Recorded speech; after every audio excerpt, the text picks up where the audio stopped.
trouvez la chose la plus étrange et étudiez-la. C'est ce qui vous rapportera le plus, entre guillemets, en termes de connaissances. Quand on parle de psychokinèse, automatiquement, on met psycho derrière. Donc, c'est un esprit qui pilote la matière.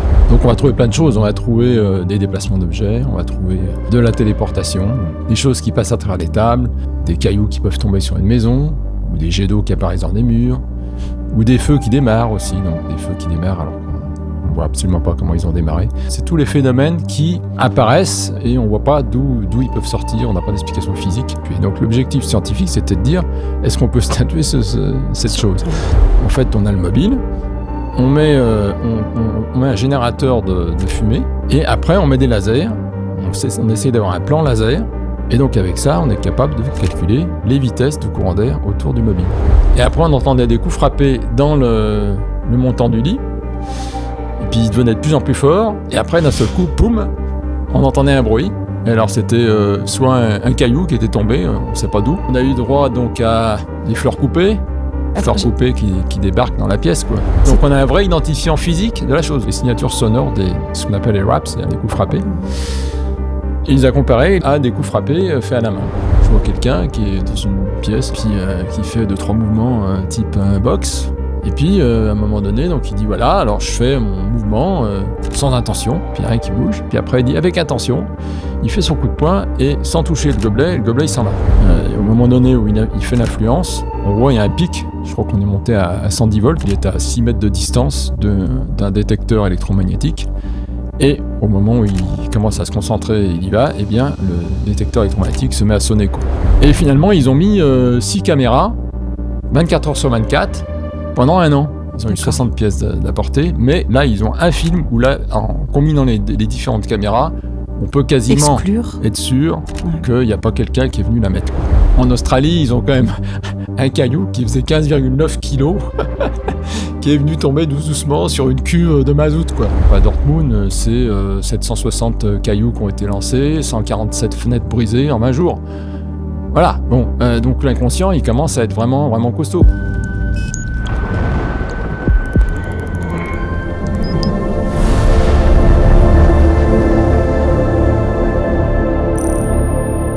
Éric Dulin, bonjour. Bonjour. Bienvenue dans le Paranormal Show, on est très heureux de vous recevoir.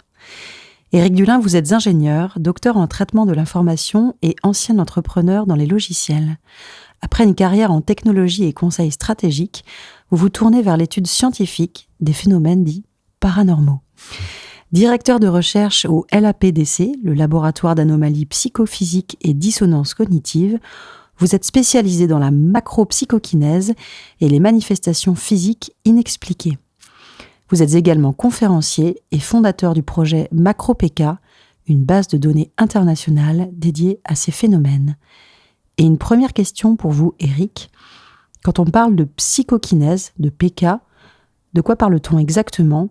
Emmenez-nous dans la cartographie de ces phénomènes, s'il vous plaît. Déjà, on peut déjà dire le mot psychokinèse, c'est déjà intéressant parce que quand tu as commencé à travailler au LAPDC, justement, nous, on parlait beaucoup de télékinésie. D'accord ? Télékinésie, l'avantage, c'est qu'on dit c'est un déplacement à distance, une commande d'un déplacement à distance, mais on ne dit rien dessus, on ne dit pas comment ça se passe. Quand on parle de psychokinèse, automatiquement, on met psycho derrière. Donc déjà, il y a une première interprétation, c'est un esprit qui pilote la matière. Et donc, c'est vrai que, bon, il se trouve que psychokinèse, PK en short, et qui correspond à psychokinésis en anglo-saxon, c'est le mot qui a été retenu, donc tout le monde parle de PK. Voilà. Alors qu'on devrait logiquement parler plutôt de TK avant de dire « Ah bah oui, c'est l'esprit qui pige la matière. » Voilà. Donc maintenant, qu'est-ce que je mets derrière la psychokinèse ? Donc c'est vrai que dans mon projet MacroPK, l'objectif c'est d'être assez large, hein, donc c'est de couvrir un maximum d'événements qui aujourd'hui ne sont pas répertoriés, je dirais, physiquement dans la physique standard. Donc on va trouver plein de choses, on va trouver des déplacements d'objets, on va trouver de la téléportation, donc des choses l'objet qu'on voit, qu'on disparaît, qui passe ailleurs, on va voir des choses qui passent à travers les tables, on va voir des choses, par exemple des apports de matière, comme par exemple des cailloux qui peuvent tomber sur une maison, ou des jets d'eau qui apparaissent dans des murs, ou des feux qui démarrent aussi, donc des feux qui démarrent alors qu'on ne voit absolument pas comment ils ont démarré. Donc oui, on essaye d'être assez large, en fait, c'est tous les phénomènes qui apparaissent et on ne voit pas d'où ils peuvent sortir, on n'a pas d'explication physique. Après, dans la macro-PK, dans la psychokinèse, globalement, on va trouver ce qu'on appelle la micro-PK, donc là où des gens ont travaillé sur ce qu'on appelle des générateurs de nombres aléatoires, et donc ils ont essayé d'influencer la sortie de ces générateurs aléatoires. Donc là, on est plutôt sur une influence micro, parce qu'on est vraiment sur de la microélectronique. On voit pas la chose bouger, quoi. On fait une interprétation statistique, on dit, ah ouais, ce générateur, il a sorti plus de 1 que de 0, alors que normalement, il devrait en sortir autant sur une longue distance. Donc ça, c'est la micro-PK. Il y a eu beaucoup de travaux là-dessus qui ont été faits, avec des analyses statistiques pour montrer qu'effectivement, il semblerait que l'esprit puisse influencer un générateur aléatoire. Voilà. Donc ça, c'est la micro-PK. Après, on a la bio-PK. Donc la bio-PK, c'est vraiment l'influence sur la biologie. Donc c'est tout ce qui concerne les approches médicales et autres, les guérisseurs, etc. Et donc là, c'est un autre volet bien large sur lequel on ne va pas non plus travailler aujourd'hui. Et nous, on va se focaliser sur ce que j'appelle la macro-PK, c'est-à-dire la psychokinèse sur des objets sur lequel on a une vision ou une sensation. C'est-à-dire qu'on peut, avec nos sens, voir le mouvement. On n'a pas besoin de faire une analyse statistique pour voir s'il y a eu un mouvement ou pas. D'accord ? Donc visible à l'œil nu. Visible à l'œil nu ou au moins ressenti, etc. D'accord ? Ça peut être un coup frappé dans un mur, ça peut être... Voilà, donc c'est des choses comme ça. Donc c'est pas forcément visuel, ça peut être auditif, ça peut être... Voilà. Sensoriel, tout du moins. Voilà, sensoriel. Et donc voilà, donc là on est assez large puisqu'on peut partir de événements qui sont des personnes qui s'amusent à faire tourner des petites étoiles en papier sur une aiguille, à certaines expériences, certains cas spontanés où des armoires de 200 kilos se sont déplacées alors que personne ne les a bougées eux-mêmes, quoi. Voilà. Donc on est assez vaste. C'est très clair, merci Eric. Comment un ingénieur rationnel comme vous a bien pu s'intéresser à ce genre de sujet peut-être un peu radioactif ? Je dirais qu'il y a deux réponses là-dedans pour moi. Une première, c'est de dire que, on est ingénieur, mais on peut être ingénieur, on n'est pas forcément câblé comme un ingénieur à 100%. On peut avoir plusieurs facettes. Et donc, il se trouve que moi, j'étais très intéressé depuis l'adolescence, à la fois à l'aspect physique, j'ai été passionné par la physique, mais aussi par ces phénomènes qu'on appelait paranormaux, qui semblaient bizarres. Et là, je rejoindrais John Archibald Wheeler, qui est un physicien bien connu, qui était de l'époque d'Einstein et est mort par contre assez récemment. Donc l'avantage, c'est que lui, il a connu à la fois les développements des théories d'Einstein, mais aussi de la mécanique quantique et aussi la digitalisation, donc tous les phénomènes, toute l'informatique. Et lui, il disait, quand vous avez un domaine, trouvez la chose la plus étrange et étudiez-la. C'est ce qui vous rapportera le plus, entre guillemets, en termes de connaissances. Et je pense que les phénomènes paranormaux, c'est typique, quoi. C'est des choses qui sont très étranges et pour moi, qui ont besoin d'être étudiées, quoi. Et alors justement, comment on les étudie ? Quels sont les critères de crédibilité scientifique pour étudier les phénomènes de PK ? Bon, alors ces phénomènes-là, il y a plusieurs approches. Il y a l'approche, entre guillemets, empirique, qui est de dire on va regarder, en fait, ce qui se passe dans des cas spontanés qui ont été rapportés par des témoignages. Okay. Ça, c'est un premier cas. C'est ce qu'on va pouvoir trouver dans ce qu'on verra peut-être après, les poltergeists, etc. Donc, des cas spontanés où les gens disent écoutez, moi, je ne comprends pas, il y a quelque chose qui se passe dans ma maison, je touche à rien et j'ai un objet qui bouge, par exemple. Bon, voilà. Donc ça, alors après, bien sûr, on dit quelle est la crédibilité des témoignages, etc. Ça, on pourra en reparler. Ça, c'est le premier cas, vision empirique. Après, vous avez là une vision qui est un peu plus avancée, qui est de dire on a eu des témoignages comme quoi, à tel endroit, il y a tel type de phénomène. On va essayer de mettre des capteurs ou de contrôler pour voir si on arrive à mesurer quelque chose. Donc, typiquement, les gens vont dire, tiens, entre guillemets, on entend souvent maison hantée. Eh bien, on va les mettre des capteurs pour voir si le magnétique change, etc. et essayer d'objectiver ce qui se passe. Même si on ne le voit pas directement, on va mettre des caméras avec des détections automatiques, etc. Donc ça, c'est la deuxième approche. Et après, la troisième approche, c'est on commence à essayer de tirer le phénomène dans les labos. Donc, on va dire, on va essayer de produire ces phénomènes. Alors, deux stratégies. Soit on dit, on essaye de garder une chose assez lâche, c'est-à-dire qu'on ne sait pas exactement quand le phénomène va se produire. Donc, on essaie de créer un environnement dans le labo qui permet que le phénomène se produise. Par contre, on a tout ce qu'il faut pour tout contrôler. Et puis, la dernière étape, c'est de dire, on a un protocole, on dit, voilà, je fais ça doit faire ça, etc. Et donc là, on pilote l'expérimentation. Et donc, voilà. Donc, nous, notre démarche qu'on a eue au LabPDC, puisqu'on parle du LabPDC, votre labo, qui a été d'ailleurs fondé par David Jamet en 2012-2013, par là. L'idée, c'est de dire, on va plutôt être dans la troisième démarche, c'est-à-dire on essaye de voir un peu pour que les conditions soient là pour que ça se produise, et on va mesurer tout ce qu'il faut pour essayer d'en sortir une carte scientifique. Donc si je prends l'exemple des phénomènes sur lesquels on a démarré, et sur lesquels on est toujours d'ailleurs, c'était des phénomènes où on a constaté, et ça date depuis 1850, les premiers cas, où on dit, tiens, quand on met une main à côté d'un petit, je vous parlais de la petite étoile d'aluminium, on appelle ça pinwheel, souvent en anglais. Donc vous prenez un bouchon de liège, vous mettez une aiguille dedans, c'est facile, vous le mettez dedans. Vous prenez un petit papier d'aluminium de 5 sur 5, vous le pliez, et vous le mettez sur l'aiguille. Et puis, s'il n'y a pas de courant d'air dans la pièce, a priori, il ne tourne pas. Voilà. C'est toujours la question du s'il n'y a pas de courant d'air. Et puis après, vous approchez une main et vous voyez si ça tourne. D'accord ? Donc ça, c'est l'approche qui a été faite. Et donc, effectivement, Nekayev, en 1850, il avait déjà écrit un article, c'est un Russe, en disant, mais oui, en fait, c'est tout simple, ça tourne parce que la paume de la main est plus chaude que le bout des doigts. Et donc, on a un courant d'air ascendant plus rapide au niveau de la paume. Et donc, ça crée un déséquilibre et votre petit papier tourne. Voilà. Ce qui est une explication... Ce qui est une explication tout à fait plausible. Pour un certain nombre de cas. Et qui avait été reprise d'ailleurs par Feynman. Il avait sorti un bouquin en 1900 disant petit amusement scientifique, et il avait mis cette expérience dedans. Bon, il se trouve que cette expérience qui paraît de rien, elle a été reprise par plein de gens, puisqu'il y a eu à la fois dans les 1900, il y a eu tout un tas de personnes. Donc, on parle de Tromelin, on parle de gens comme Varcollier, etc., qui se sont intéressés à ce phénomène en disant, mais oui, mais... Alors, bien sûr, il y en a qui disaient, c'est du courant d'air, et d'autres qui disaient, mais non, vous voyez, il y a une forme fluidique. C'était à l'époque de Mesmer, etc., donc on dit fluidique. Et donc, c'était d'ailleurs, le Tromelin, c'était les moteurs fluidiques. Et nous, donc, en fait, ça n'a jamais été clos. C'est-à-dire que quand je suis arrivé sur ce domaine en 2014, là, que je rejoins le LabPDC, en fait, on avait des articles qui disaient, oui, c'est forcément des courants d'air, et on avait des gens qui disaient, non, c'en est pas. Mais on n'a pas arrivé à statuer. Donc, l'objectif scientifique, c'était de dire, est-ce qu'on peut statuer cette chose ? Donc, la première étape, c'était David qui avait proposé ça, avec des scientifiques. Donc, il a monté le LabPDC avec un certain nombre on appelle ça des techistes, donc des agents TK, enfin des gens qui s'amusent à faire de la télékinésie.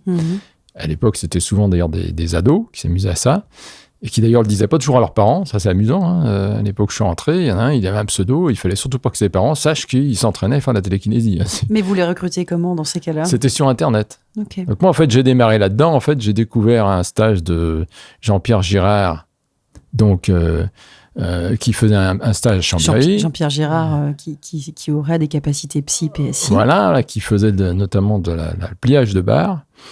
Et quand j'ai découvert ça, j'ai dit, mais ça m'a, on dit ring the bell en anglais, ça m'a vraiment résonné par rapport à mes intérêts d'ado, entre guillemets, dire, mais bon sang, en télékinésie, je vois, on a quelqu'un qui en fait, et en plus, il fait un stage de formation. Donc, j'ai même emmené ma femme là-bas, et on a fait un stage pendant 2 jours avec Jean-Pierre Girard. Alors moi, j'ai pas de tordure de barre sur place, mais j'avais quelqu'un à ma droite, une dame qui, j'ai bien vu que Jean-Pierre Girard lui a pas donné la barre, c'est elle qui l'avait toute seule, et j'ai bien vu qu'elle avait tordu sa barre, quoi. J'ai dit waouh, c'est fantastique. Et pas avec ses mains, on est d'accord. Voilà, exactement. et en même temps, il y avait effectivement des travaux sur les petites wheels, donc les petites pyramides en aluminium sur aiguille, etc.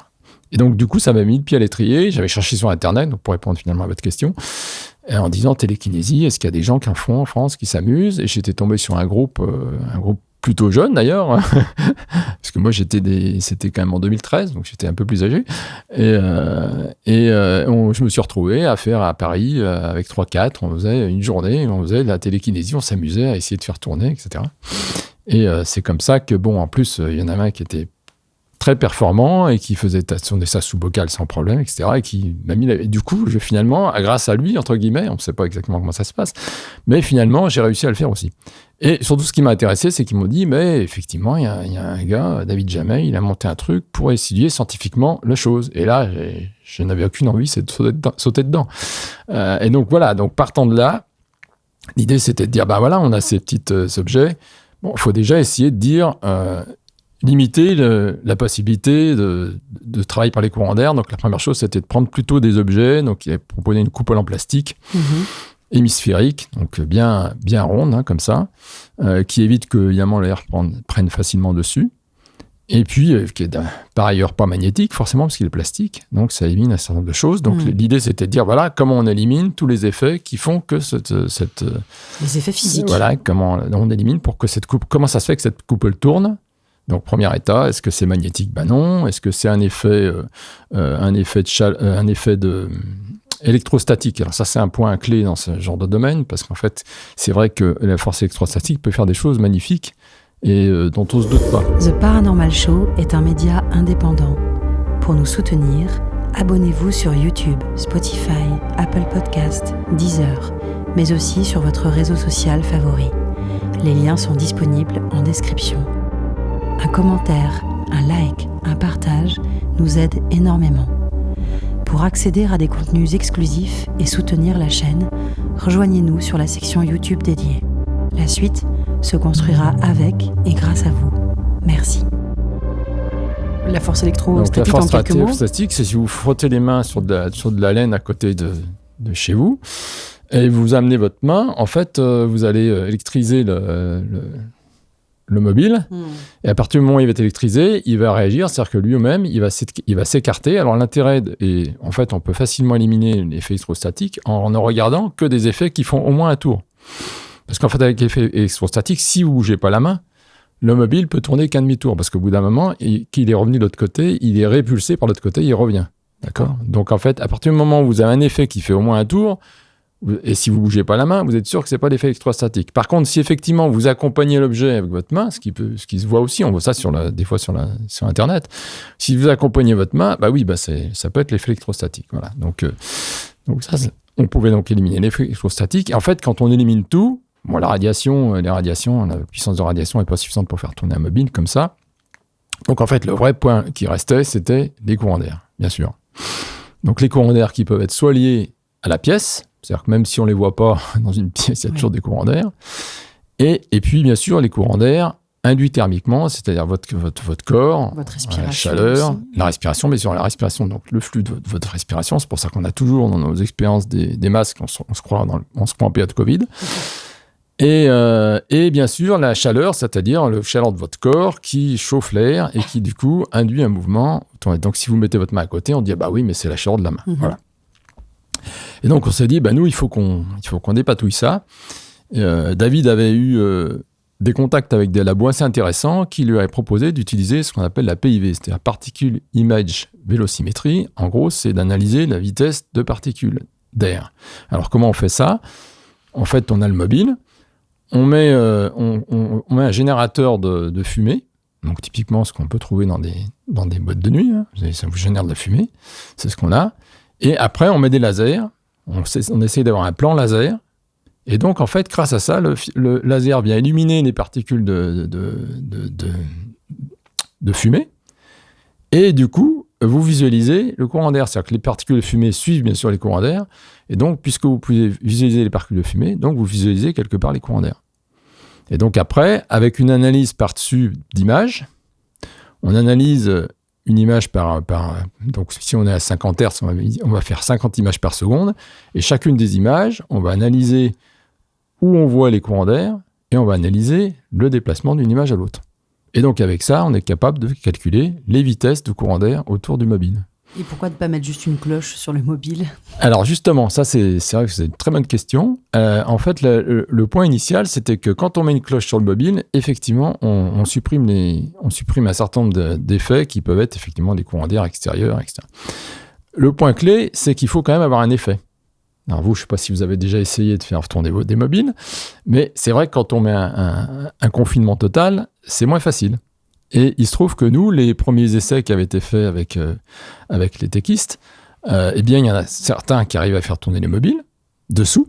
Alors souvent, c'était que les petits mobiles en papier d'aluminium. Et très peu, même il y en avait qu'un en fait, qui était arrivé à faire tourner notre coupole en plastique qui fait 2,5 grammes, alors que les trucs en aluminium font de l'ordre du dixième de gramme. Et donc, il arrivait à le faire tourner très très lentement et très difficilement. Donc le problème, c'est que si on veut analyser scientifiquement la chose, il faut être capable de mesurer un courant d'air. Il faut que le mobile aille suffisamment vite, parce que sinon, on n'est pas capable de dissocier, si vous voulez, la vitesse du mobile par rapport à la vitesse du courant d'air. Et donc le problème, quand on est sous bocal, en plus, pour être sous bocal, il faut arriver à mesurer les courants d'air à l'intérieur du bocal, donc mettre un système qui est beaucoup plus compliqué pour mesurer, etc. Donc, ce qui fait qu'au départ, on est parti sur une stratégie en disant, OK, on va privilégier l'effet, donc la vitesse du mobile qui peut être atteinte, et on va se débrouiller pour mesurer correctement les courants d'air extérieurs. Ok, donc cette mesure-là, parce que de l'extérieur, on pourrait se dire, attendez, si ça marche moins bien quand il y a une cloche, c'est que ça n'existe pas. Oui, mais si ça marche quand même. Mais si ça marche quand même, c'est que potentiellement ça existe. Voilà. Donc ça veut dire que, juste pour information, donc la cloche serait un obstacle psychologique, un frein psychologique pour la personne qui essaie d'avoir un impact sur l'objet ? Alors c'est très bien, vous êtes en avance sur le débat. Je vais vous en parler après. D'accord, prenez votre temps, Eric. Voilà. Donc, effectivement, dans une première étape, on a dit effectivement, on va travailler en mode ce qu'on appelle semi-confiné, c'est-à-dire qu'en fait, on est... David a imaginé une espèce comme une cabine téléphonique, c'est assez rigolo d'ailleurs, dans un garage. Il y avait une grande cabine, et puis dedans, vous aviez un générateur de fumée, donc qui venait mettre de la fumée dedans, et puis vous aviez un endroit où vous mettiez le mobile, il ne faut pas que je casse le micro, un endroit où vous mettiez le mobile, et derrière, le techiste, l'agent secret, il vient s'asseoir là, donc c'était un peu... il y avait les lasers, donc c'était... Une scène de cinéma. Voilà, tout à fait, les lasers verts, donc c'était superbe, et derrière, vous essayez d'influencer le mouvement du mobile, et en même temps, il y avait la caméra au-dessus qui prenait tout, etc. Et donc voilà, donc c'était parti là-dessus. Premier jet d'expérience, où là on commence à arriver à sortir des résultats. Donc là je suis venu en fait en amenant un peu l'approche scientifique. J'ai développé aussi des programmes sur MATLAB pour effectivement faire l'extraction des modèles, parce qu'en fait derrière le but c'est de dire comment je fais pour comparer ma vitesse de mobile à mon courant d'air. Et donc l'idée c'était de modéliser suffisamment bien les courants d'air pour qu'on puisse avoir un modèle global qui permet de dire, le mobile, à tel endroit, l'air va à telle vitesse sur telle partie du mobile, telle autre, etc. Enfin bon, je vous passe les détails. L'idée, c'est d'avoir une vision complète de l'expérience. Et on s'est aperçu, on est quand même arrivé à des résultats, puisqu'on a commencé à faire un article. Donc c'est là, on a commencé à écrire un article scientifique qu'on a déposé aux États-Unis, au Journal scientifique d'exploration. On s'est fait sortir au départ. Pourtant, c'était un journal orienté anomalie.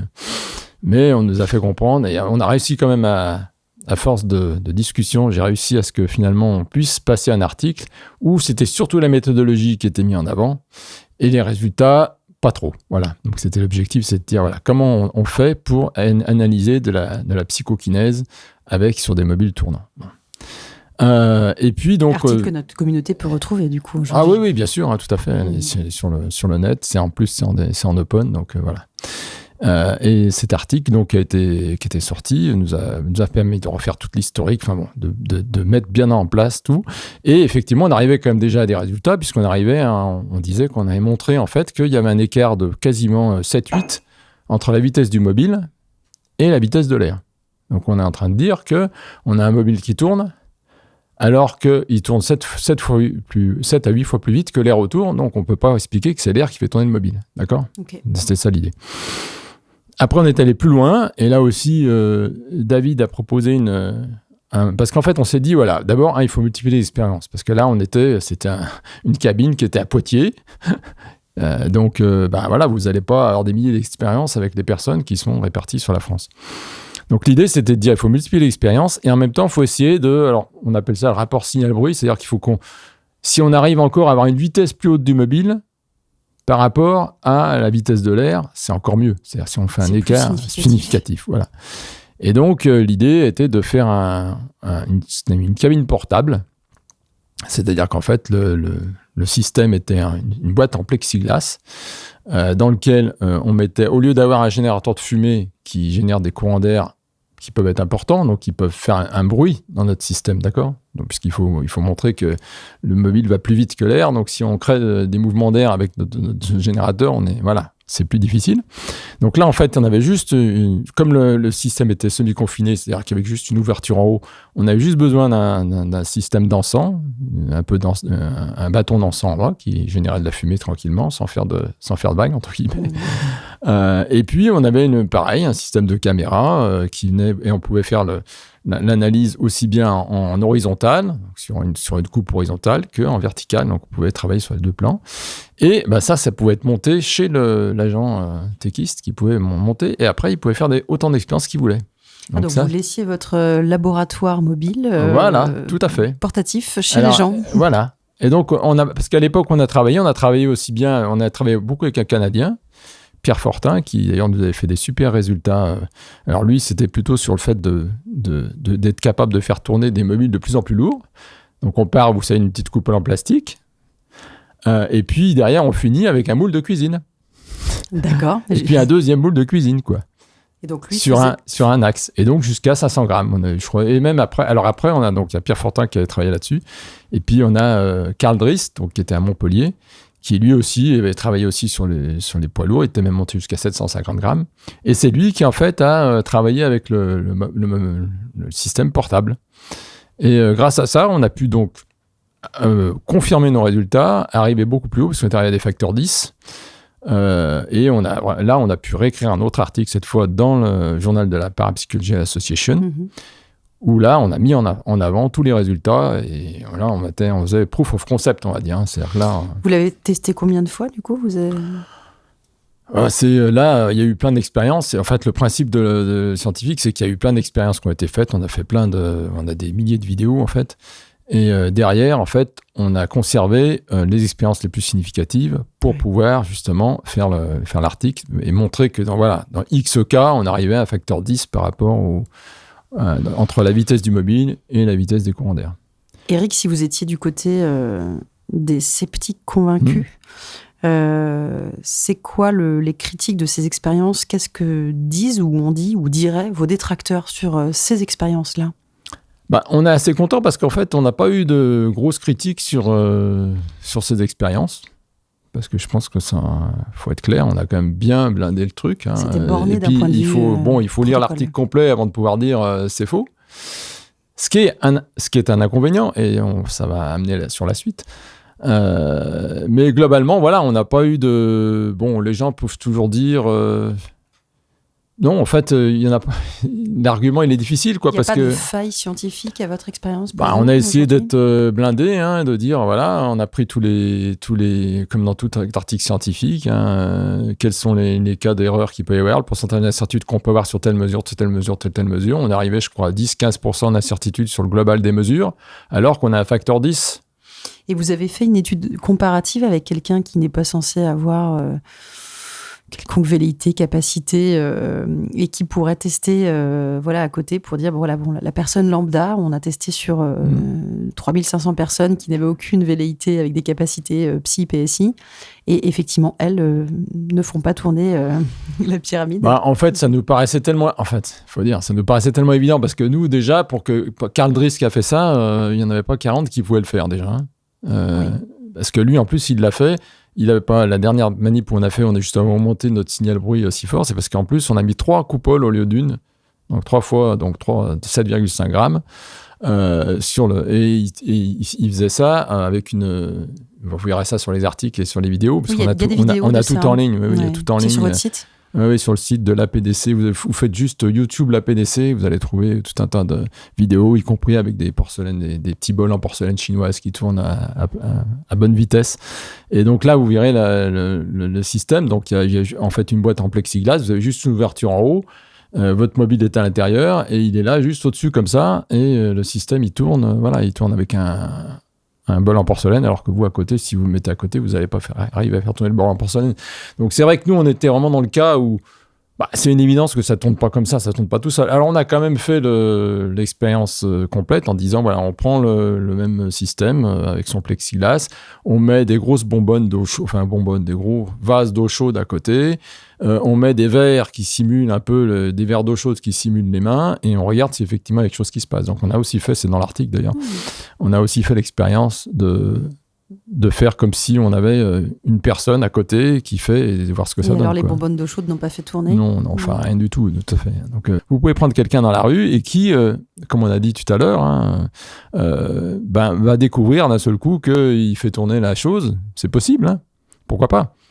Mais le problème, c'est est-ce qu'il va être capable de le reproduire de manière conséquente après, quoi. Parce qu'on a souvent des effets surprises, mais après, voilà, la question, c'est la difficulté de la reproductibilité. Alors ça, c'est le thème suivant que je peux aborder maintenant. Donc là, effectivement, on a fait nos articles, on était contents, on a présenté ça en Grèce, on a présenté ça à différents endroits. Et on a commencé à avoir des contacts, ou le Mexique qui voulait qu'on... Parce que l'idée quand même du scientifique, normalement, c'est que quelqu'un reproduise votre expérience. C'est ça le vrai problème. Donc il faut mobiliser des équipes qui refassent la même chose. Ouais. Alors on avait au Mexique des gens qui voulaient le faire, mais bon, ça représentait pas mal de choses. Parce qu'il ne faut pas oublier que là, nous, on parle de labos, etc., comme si voilà, on était financé par l'État, etc. Mais là, c'est zéro. C'est nous qui finançons nos travaux, et les gens qui travaillent avec nous, ils sont bénévoles. Donc, c'est pas tout à fait le même contexte que de dire, tiens, j'ai le labo Tartampion qui va mettre un budget pour reproduire les expériences du LAPDC, quoi. Donc, voilà, il faut arriver à convaincre, et c'est vrai que les gens, ils ont d'autres sujets. Et puis, c'est vrai que, la télékinésie, ça reste toujours un sujet où, même dans la communauté parapsychologique, est loin de faire l'unanimité. Donc, voilà, on a fait notre présentation, et il se trouve que... Steven, dont j'ai parlé au début, là, qui faisait déjà des choses très intéressantes dans sa période ado, après il a arrêté parce que je pense que c'est la télékinésie, il en faisait un peu trop, etc. Enfin pour X raisons, il a eu besoin d'arrêter. Et puis il est revenu vers nous il y a quelques années. Tiens, j'ai vu que vous aviez, on avait bien avancé de notre côté, on avait fait les articles, on avait montré que c'était crédible et tout. Et voilà, il commence à essayer. Et puis, on repart sur l'expérience. Et cette fois, on part sur, effectivement, disant, on va essayer de faire des choses par rapport au mode confiné, c'est-à-dire la cloche. Et dans un premier temps, la cloche, parce que quand même, on a la même question que vous, c'est de dire, si c'est effectivement, on prouve que l'air ne fait pas tourner le mobile, alors pourquoi sous une cloche, ça ne tourne pas ? D'accord ? Alors, est-ce que c'est psycho ? Etc. Et donc, on a pris la cloche, et pour aller par étapes, en fait, Steven a proposé dans un premier temps, on ne descend pas la cloche jusqu'en bas. Donc, il a essayé avec un petit bocal et de faire... et il s'est aperçu qu'il arrivait à faire tourner donc, notre mobile sous un petit bocal en laissant un espace dessous. On s'est dit, ça, c'est déjà bien. On va déjà travailler sur la répétabilité de cette expérience. Est-ce que réellement, on est capable de reproduire de manière systématique, quoi ? Et donc là, on a pu arriver à reproduire cette expérience de manière assez fiable. C'est-à-dire que systématiquement, quand il mettait son truc, ça tournait. Enfin quand je dis fiable, je crois qu'on était arrivé à 50 à 60% quand même de résultats positifs sur les essais, quoi. Ce qui est significatif. Pas oublier que dans le domaine de la sociologie, par exemple, le pourcentage de répétabilité d'expérience, il est que 30 à 40%. Et dans la physique ? Dans la physique, bien plus. Enfin, ça dépend des expériences. Mais c'est pour dire que nous, n'oublions pas qu'on est dans des expériences psychophysiques. On a parlé de psychophynèse, donc je sais bien que c'est déjà une interprétation, mais on a quelqu'un qui, quand il est là, ça tourne, et quand il n'est pas là, ça ne tourne pas. Donc on suppose que c'est lié à la personne. Et donc si en plus c'est lié à sa psychologie, on peut se rapprocher des sciences sociales. Alors, les sciences sociales, je vous donne un exemple que j'avais entendu il n'y a pas longtemps. Ils ont pris des personnes, 2 groupes, avec un questionnaire où à la fin, on leur disait est-ce que cette personne, elle est plutôt warmful, c'est-à-dire plutôt chaude, entre guillemets, ou plutôt froide au contact. Et alors, le premier groupe... chaude ou froide, pas d'un point de vue physique. Au niveau contact, oui, voilà, excusez-moi. Je précise juste. Qu'on soit clair. J'arrivais pas à trouver le mot, je ne sais pas si vous l'avez trouvé vous, mais... Joviale, accueillante. Voilà. Chaleureuse, voilà, merci. Voilà, est-ce que c'est une personne chaleureuse ou plutôt froide ? Et donc, le premier groupe, on leur donnait juste, ils entraient, ils prenaient un verre d'eau chaude dans la main. Et l'autre groupe, ils entraient, ils prenaient un verre d'eau froide dans la main. Et bien, les 2 groupes ont sorti des résultats complètement différents.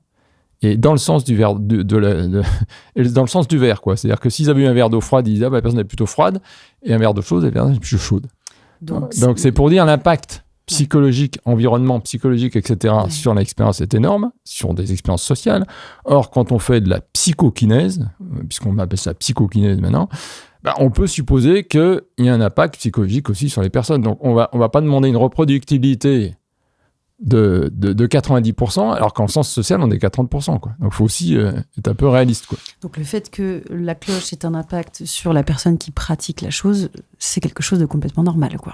Oui, même, ce que je veux dire, c'est que même dans le même environnement, la personne peut, elle peut avoir des états d'humeur, etc., Elle a mal dormi, qui fait que ça marche pas, alors que demain, ça marchera. Oui. Et c'est pas pour ça qu'il n'y a pas de phénomène, quoi. C'est ça qui... Voilà.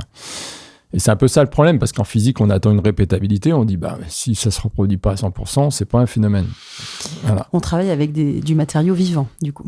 Voilà, exactement. Alors donc, ce qui est intéressant aussi, on va le voir, c'est que voilà, cette expérience-là, donc c'était Steven, on arrive à une répétabilité, d'ailleurs qu'on a présenté, on a fait des articles, on n'a pas fait un article, on a fait une conférence en Norvège là-dessus, on a montré qu'il y avait une répétabilité, donc ça remettait en cause certains faits, certaines théories, on va dire, dans le domaine de la parapsychologie, qui est très centrée sur l'élusivité, en disant on a forcément un phénomène de déclin, c'est-à-dire que plus vous documentez un phénomène, plus il y a du déclin. Voilà. Notamment, il y avait ça, et si vous répétez le phénomène de la même manière, il y aura aussi du déclin. Donc, c'est pour ça qu'on a fait exprès de répéter exactement la même expérience et de montrer que, on n'avait pas 100%, mais on n'avait pas eu un déclin. Vous n'avez pas vérifié, vous, ce phénomène d'élusivité, globalement?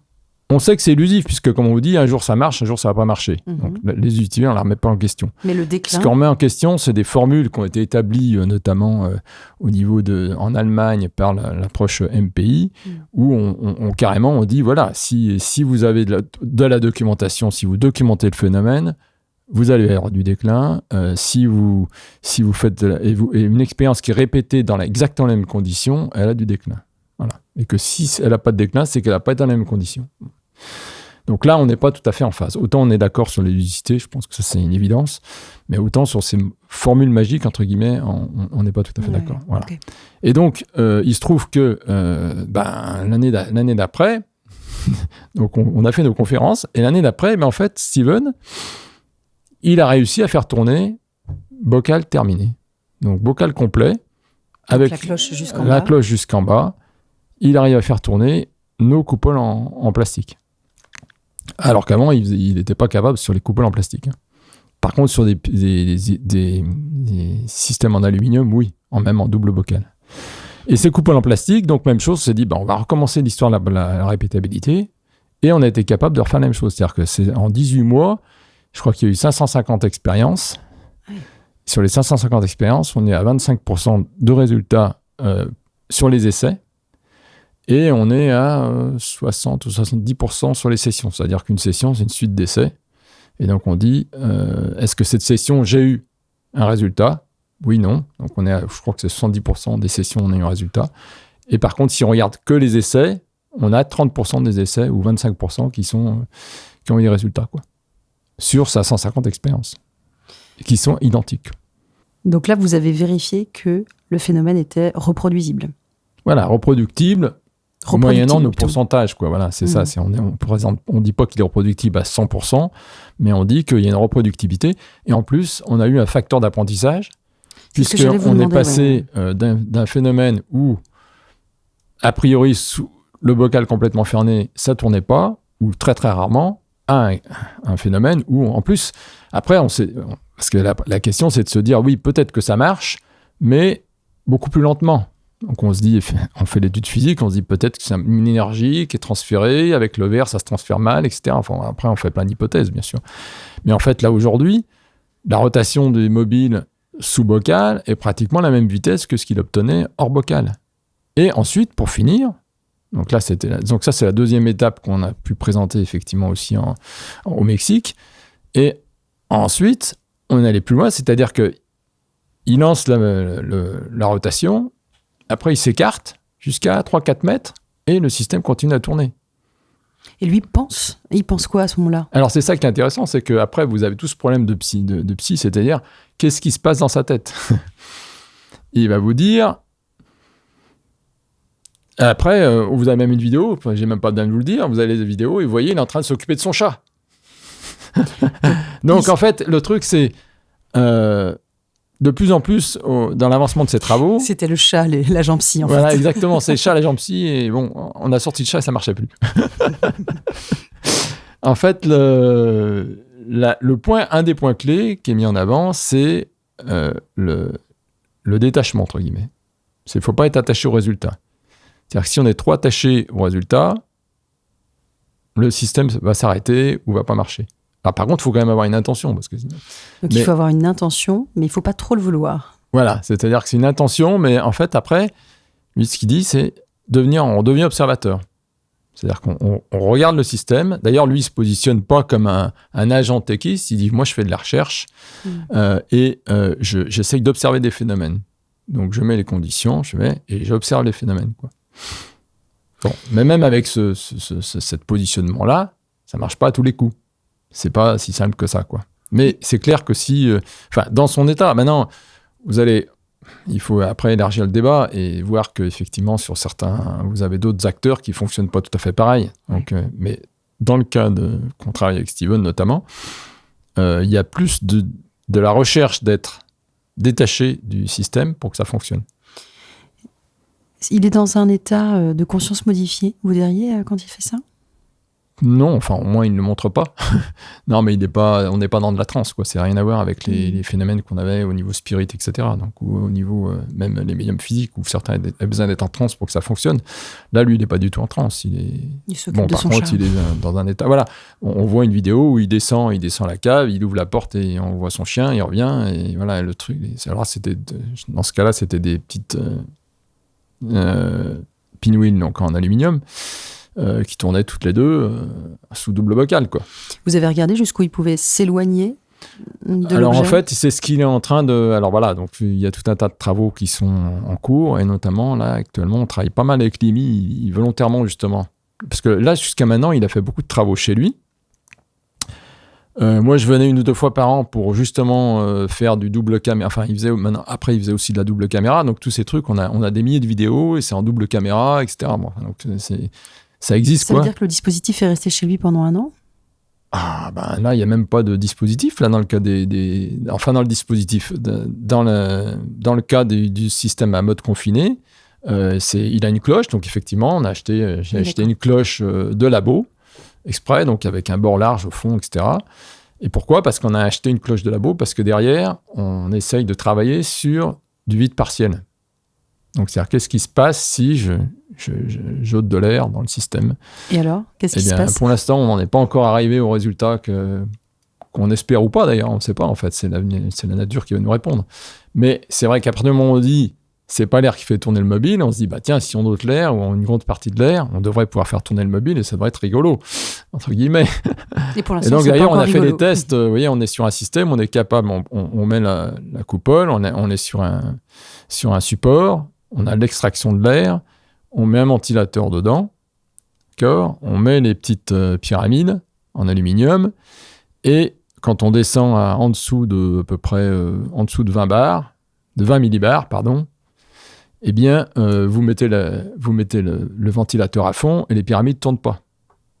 Et donc, c'est ça notre mesure, c'est de dire, voilà, si on descend en dessous de, c'est 30, ça dépend des mobiles, mais on va dire en dessous de 20-25 millibars, et si le mobile tourne, c'est que c'est un effet écart. Enfin, c'est pas un effet... ça peut pas être un effet d'air, déjà. Physique. Voilà. Parce que là, un ventilateur à fond, lui, il n'y arrive pas à faire tourner. Donc ça, c'est intéressant. Et vous parliez de facteurs d'apprentissage, c'est-à-dire que votre sujet... Steven, c'est son vrai prénom ? Ouais, Steven. Oui, d'accord, c'est pas un nom d'emprunt. Non, okay. non. Donc votre sujet, Steven... Il n'aimerait pas que vous l'appeliez sujet, d'ailleurs. Pour lui, il fait de la recherche. Alors, votre chercheur, voilà. Steven le chercheur, Parce qu'il faut savoir quand même, juste pour préciser, c'est que comment ça se passe aujourd'hui, et depuis maintenant 2-3 ans avec lui, c'est lui qui fait ses expériences chez lui. Il en fait en moyenne, je veux dire 2-3 fois par semaine. Hein. Il sort son matériel, donc c'est pas un truc installé, il sort son matériel, il pose, la cloche, etc. il met ses smartphones, donc il en met un, voire deux, voire trois, ça dépend de ce qu'il veut faire, donc avec multicaméra. Il fait ses expériences, il filme tout. Après, il extrait les films, il les compresse, il les envoie sur notre serveur. D'accord ? Il fait un rapport en disant voilà, ce qu'il a fait, etc. Il met sur le serveur et tout ça. Et donc, c'est lui qui fait tout ça, quoi. Donc, c'est pour ça qu'il est plus dans un mode chercheur, effectivement, expérimenteur, que dans un mode je suis un agent techiste qui fait des trucs, quoi. Et puis, voilà. Est-ce que vous trouvez que ça pose des problèmes, le fait d'avoir des problèmes ou des avantages, j'imagine bien, mais le fait d'avoir externalisé l'expérience en dehors du labo, chez quelqu'un, justement, comme ça? Ah non, je pense que c'est même une des conditions de réussite. Comment on aurait pu faire 550 expériences? Pas possible. Imaginez, on a milliers de vidéos, là. Et derrière, nous, moi, je récupère les vidéos, je récupère son commentaire, j'analyse les vidéos, on scanne les vidéos, on regarde les points importants, les points clés, on fait des remarques, etc., quoi. C'est un travail interactif. Je vais me mettre dans la peau de quelqu'un qui chercherait à démonter cette expérience. Qu'est-ce qui nous dit qu'il ne trafique pas lui-même ses vidéos? Tout simplement parce que déjà, on se demanderait ça fait 3 ans, à quoi il s'amuse, quoi. C'est quoi son objectif? Il n'est pas payé, il n'a rien à faire, donc voilà, quel est le but, quoi. Il ne touche pas d'argent. Déjà, la première chose, c'est l'objectif. Souvent, on me dit, on parlera des simulations peut-être plus tard, mais voilà, le problème, c'est quoi la motivation? Bon. Deuxième chose, c'est que volontairement, moi, je viens au moins une à 2 fois par an chez lui, je mets mes caméras, machin, c'est même moi qui mets le truc sous le bocal. Voilà, donc il y a un contrôle, évidemment, de ce qui se fait. Bon, après, ces vidéos, alors bien sûr, effectivement, maintenant, avec l'IA, on peut faire plus de choses, mais quand même, avoir 2 caméras, où il faut truquer les 2 caméras, c'est beaucoup de travail, quand même. Et puis, c'est des milliers d'essais, quoi. Il se donnerait beaucoup de mal pour vous embêter. Bah oui, on se demande, voilà, ça serait quoi l'objectif, quoi. Ok. Est-ce qu'il y a d'autres cas, Eric, que vous étudiez en ce moment même? Oui, tout à fait. J'ai un cas très intéressant. Il s'appelle Rudy, hein, j'ai son prénom, sur Marseille. Et en fait, il a contacté l'IMI, parce que moi je travaille beaucoup avec l'IMI. Hein. L'Institut. Voilà, l'Institut, excusez-moi, l'Institut Métapsychique International, hein, et notamment avec Mario Varvoglis, son président. Qu'on a reçu ici. Voilà. Et il se trouve qu'il a envoyé un message en disant voilà, je fais ça. Il envoie des petites vidéos. Ce que j'aimerais bien que vous me donniez votre avis, quoi. Bon, alors, comme je suis un peu branché macro-PK, l'IMI m'a renvoyé le mail en disant qu'est-ce que t'en penses, quoi. Et je regarde la vidéo et je vois quelqu'un qui est dans une pièce un peu, et puis qui fait 2-3 mouvements type boxe, et qui avec un gobelet en plastique. Et puis, à un moment donné, donc il dit, voilà, alors je fais mon mouvement sans intention. Alors, on voit des coups de poing à côté du gobelet en plastique, et puis rien qui bouge. Puis après, il dit, avec intention, il fait son coup de poing, et sans toucher le gobelet, il s'en va. Bon, alors, j'avoue qu'il y en a d'autres qui ont vu le truc et qui ont dit, oh, bah ça, c'est un truc... Enfin, moi, je me suis dit, bon, je vais d'abord essayer. Donc, j'ai pris mon petit gobelet, et puis en plus, j'ai fait quand même pas mal de karaté quand j'étais plus jeune. Et donc, je me dis, je vais essayer de voir ce que ça donne, quoi. Et je prends mes petits coups de poing devant le gobelet et il n'y a rien qui bouge. Et là, je me dis, j'essaye plus, j'essaye d'autres choses et rien qui bouge. Je dis, c'est quand même un cas intéressant, quoi. Donc, on interview Rudy avec Mario, qui nous raconte un peu son expérience et tout.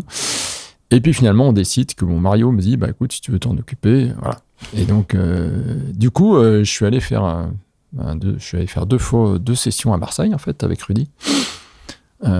Sympathiquement, on travaillait d'ailleurs parce qu'il avait trouvé un local sur place. C'était son frère qui nous a gentiment prêté son local. Il faisait de la médecine chinoise. Et moi, j'étais descendu avec une voiture de matériel.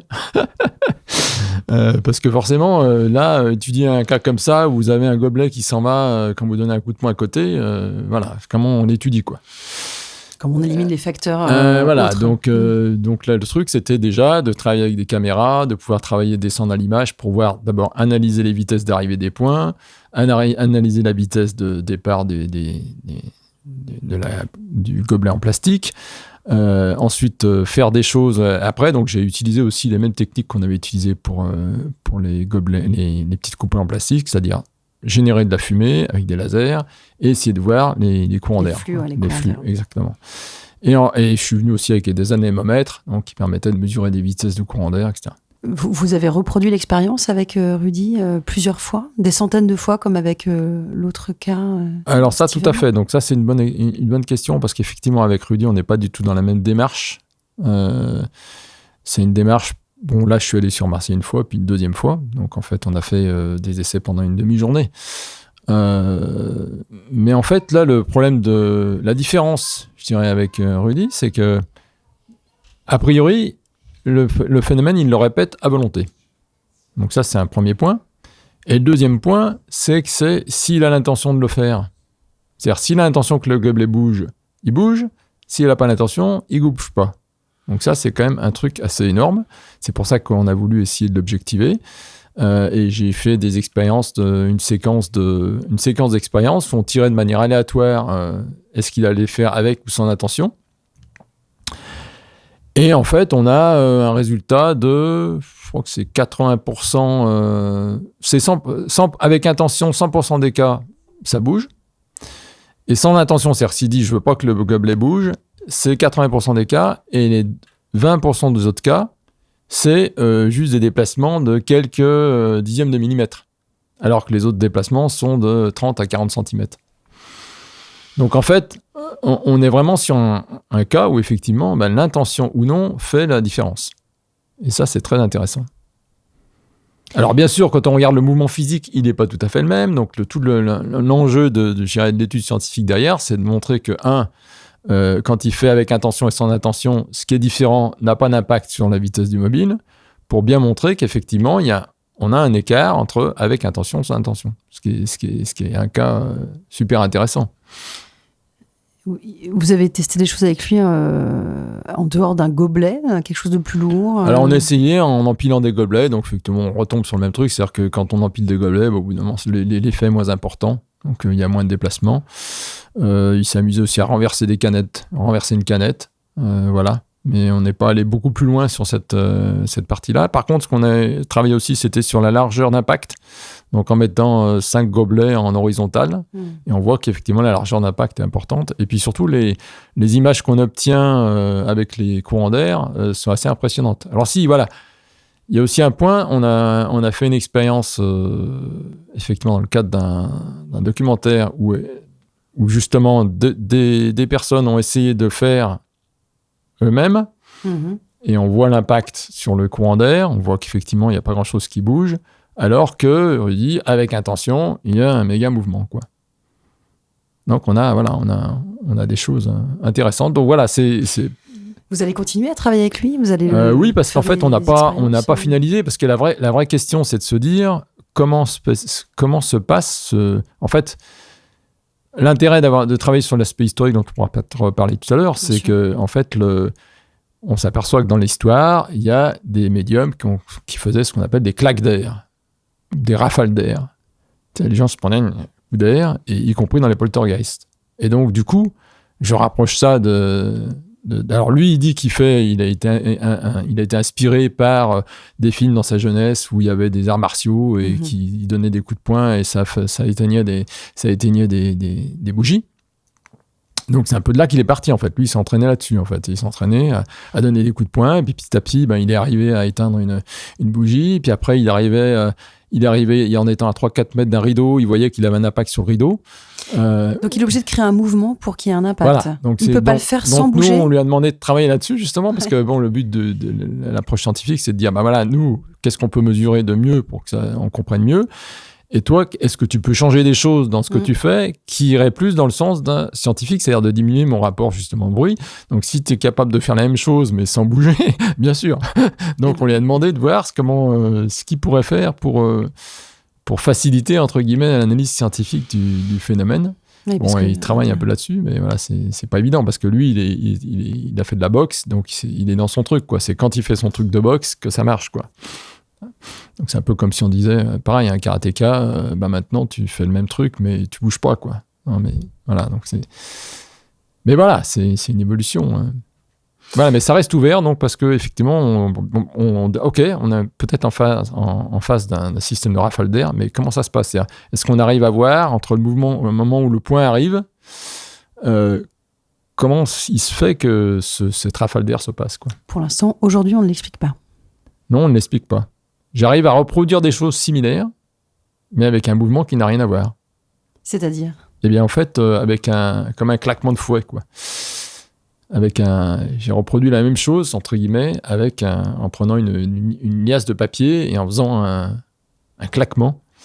Mais en fait, donc du coup, on peut se dire, bah tiens, c'est lié à une vitesse verticale ou horizontale. Mmh. Et donc, j'ai analysé la chose, en fait, en regardant les vitesses verticales qu'il avait. Effectivement, oui. Sauf que le problème, c'est qu'il a la même vitesse verticale avec intention et sans intention. Et sans intention, ça bouge pas, et avec, ça bouge. Et après, donc, du coup, la dernière expérience qu'on a fait avec lui dans le cadre d'un documentaire, c'était de lui dire, bah voilà, puisqu'il y a une histoire de vitesse verticale, on va essayer de lui faire la chose en étant horizontale. C'est-à-dire, on met l'objet plus haut, de manière qu'il soit obligé de faire un coup de poing horizontal au lieu d'être descendant. Et alors ? Et il est arrivé à la faire bouger, quoi. Donc voilà, donc on est toujours... voilà, donc ça reste à étudier, quoi. Mais c'est ça l'intérêt de la science, c'est ça. Vous avez fait des hypothèses, ben non. Pour l'instant, on n'a pas d'explication, et voilà. Vous êtes plusieurs dans un cas comme celui de Rudy. Est-ce que vous êtes plusieurs experts, collègues, physiciens, ingénieurs à regarder, à vous creuser la tête, à vous dire, OK, peut-être qu'on n'a pas trouvé encore... En fait, là, dans le cadre de Rudy, on a pu travailler ça aussi avec David, dans le cadre de l'APDC, David Jamet, qui est le fondateur de l'APDC. Donc, on a pu discuter aussi avec Steven, qui peut avoir son avis, sa vision aussi, puisque lui, il a une autre vision de la télékinésie. Voilà, et puis après, on présente les travaux. Et donc, par exemple, ces travaux, là, on les a présentés à la Société scientifique d'exploration en septembre. Et donc là, on a des retours. Donc, effectivement, j'ai des Américains qui me disent « Oui, il faudrait mesurer la vitesse de l'air, parce que j'ai utilisé des anémomètres. » Anémomètres, bien sûr, qui sont efficaces, mais donc ils proposaient d'utiliser des anémomètres à fil thermique, mais qui sont beaucoup plus chers.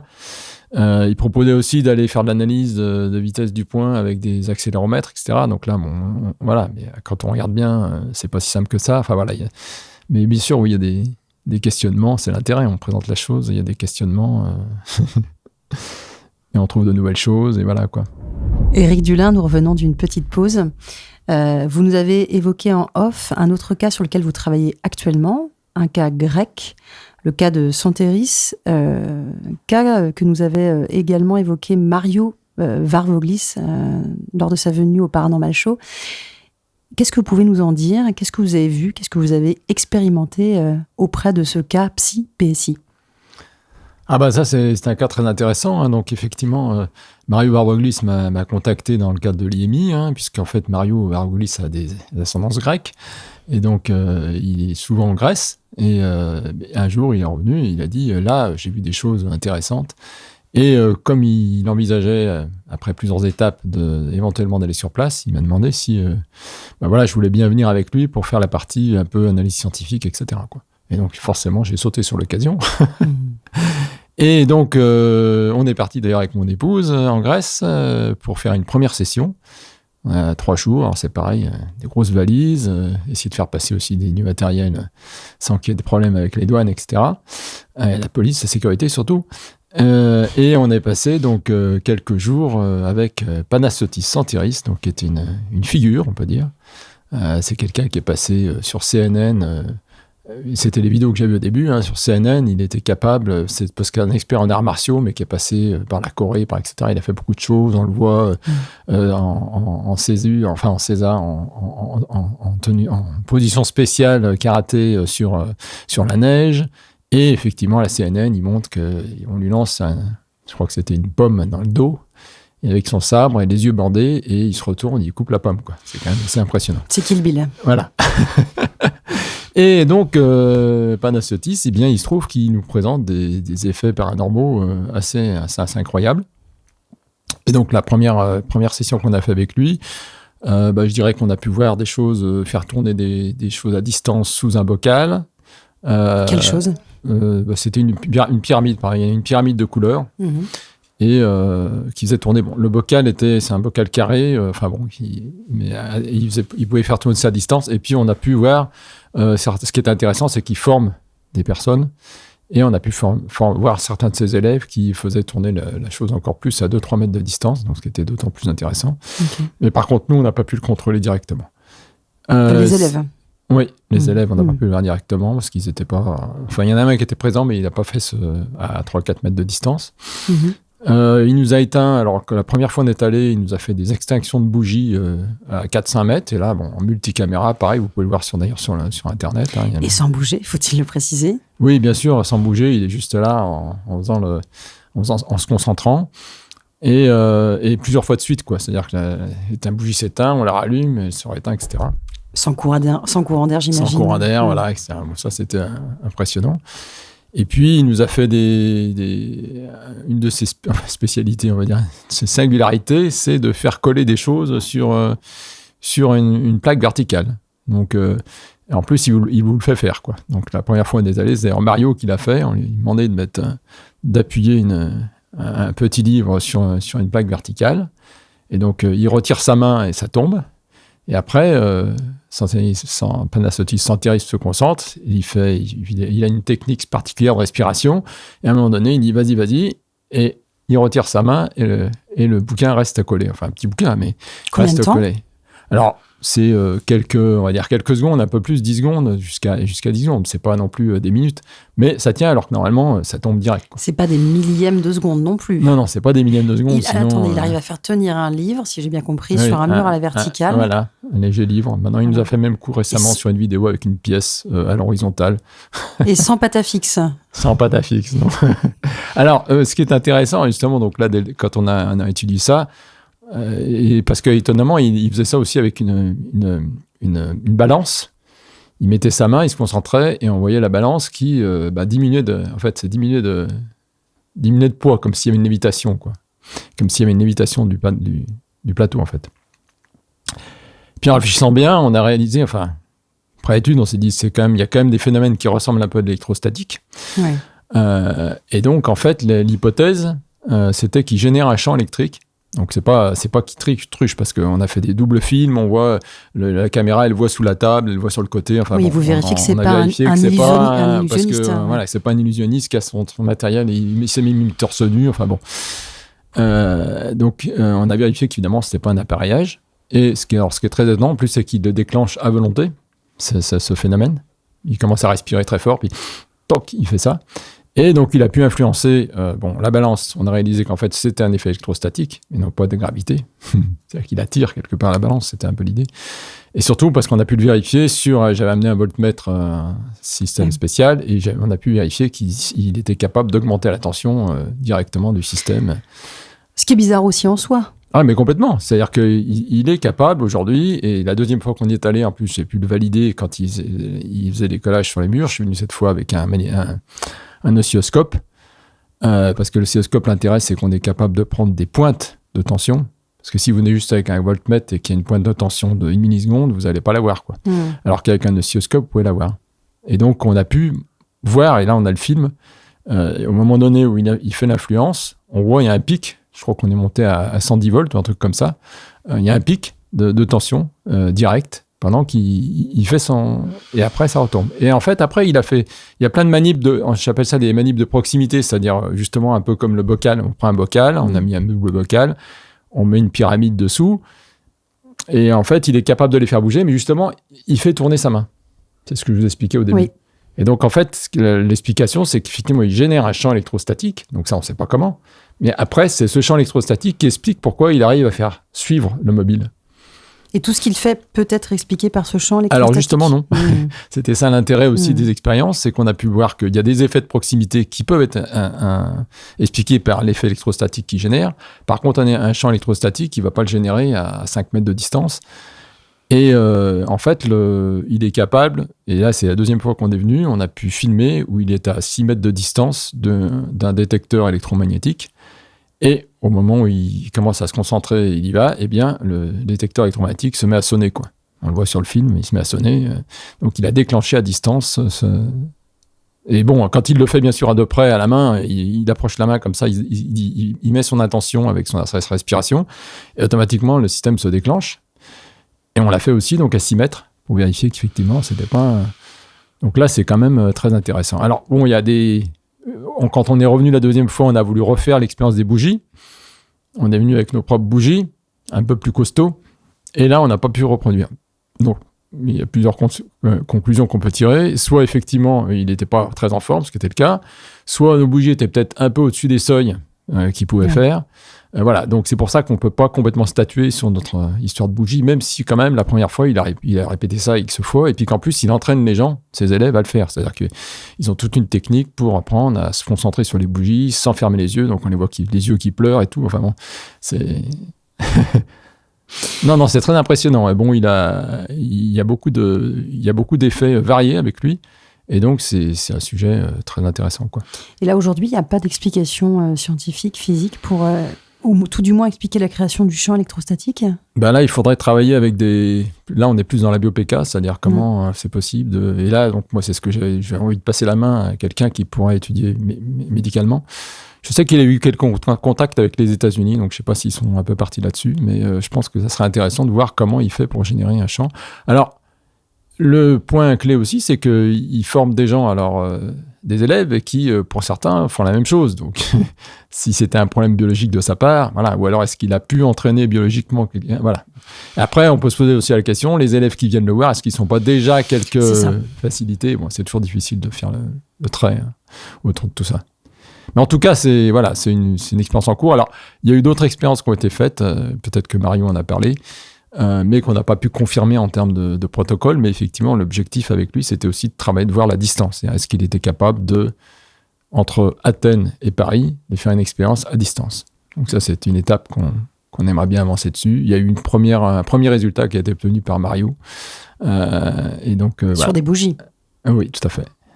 Où Santeris aurait éteint une bougie à distance. Voilà, tout à fait. On voit aussi dans les vidéos sur Santeris, on le voit manipuler des voitures téléguidées. Est-ce que ça vous a convaincu Alors, les voitures téléguidées, c'est vrai que c'est très impressionnant parce qu'on les voit, ils s'entraînent d'ailleurs tous. Donc, l'idée, c'est qu'il y a des petites voitures téléguidées. On prend les manettes, évidemment, on n'utilise pas les manettes pour les piloter.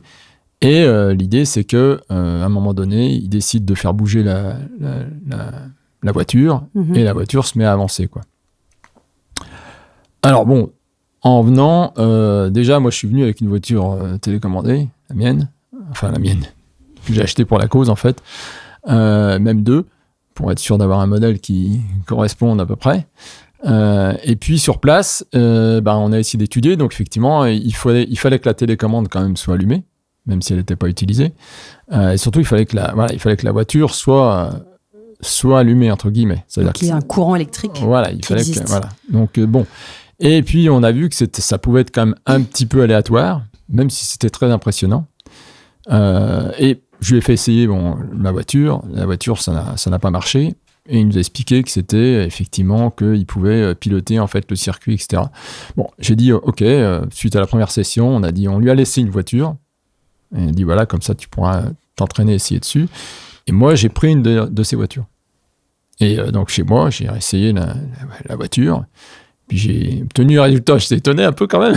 Je l'ai mis même sous cage de Faraday. Attendez, oui, parce que ça, c'est un point qu'on a fait par rapport. Excusez-moi, je vais peut-être revenir juste 2 secondes en arrière. Par rapport aux expériences électrostatiques, il y a un point qu'on a fait, c'est qu'on a le double bocal et on a rajouté, j'avais amené une cage de Faraday.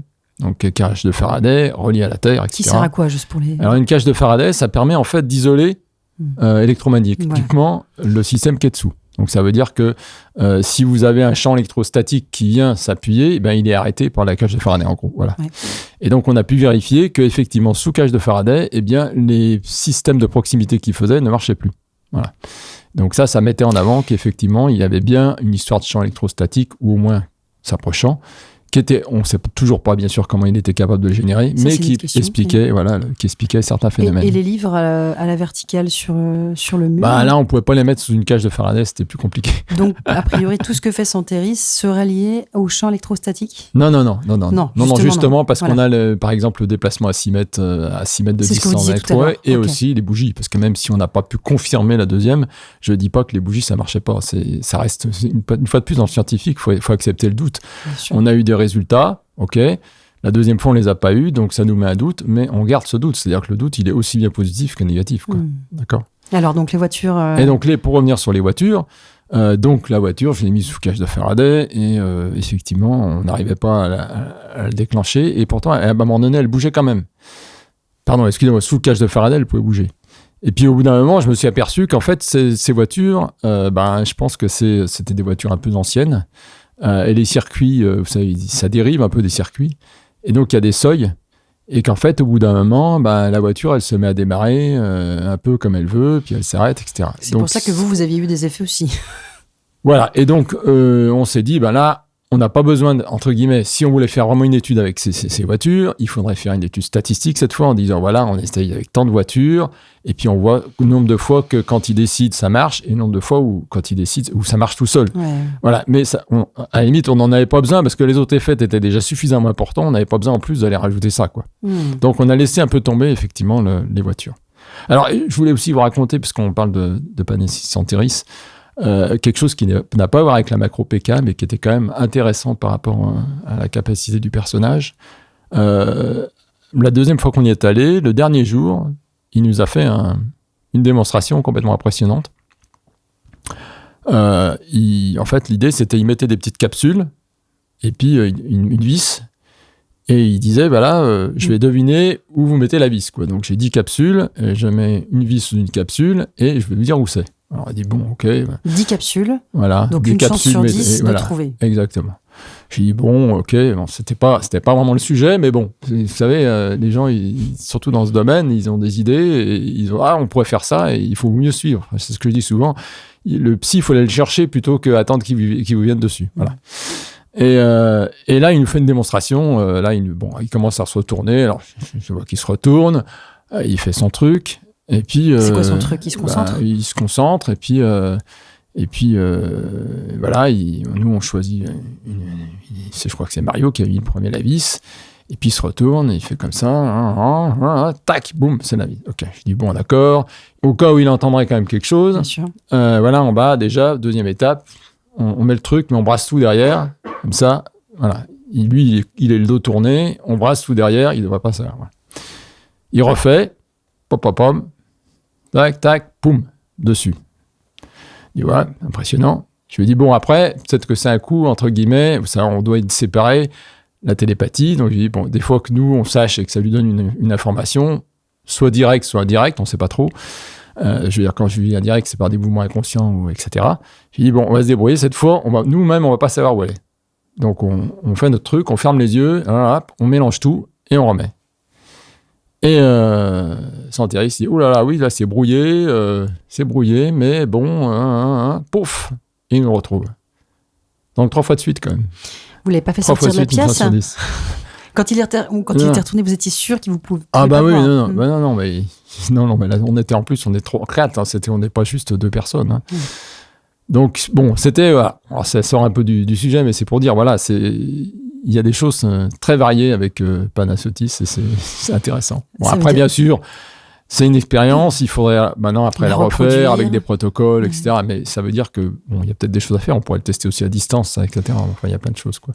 Donc, ce serait imputé à quelle capacité éventuelle pour vous, ça? Là, c'est de la on appelle ça de la clairvoyance. Hein. Enfin, c'est dans l'optique d'être capable de. Enfin, maintenant, quand on parle de remote viewing, etc., on dit on accède à une zone de données où il y a de l'information.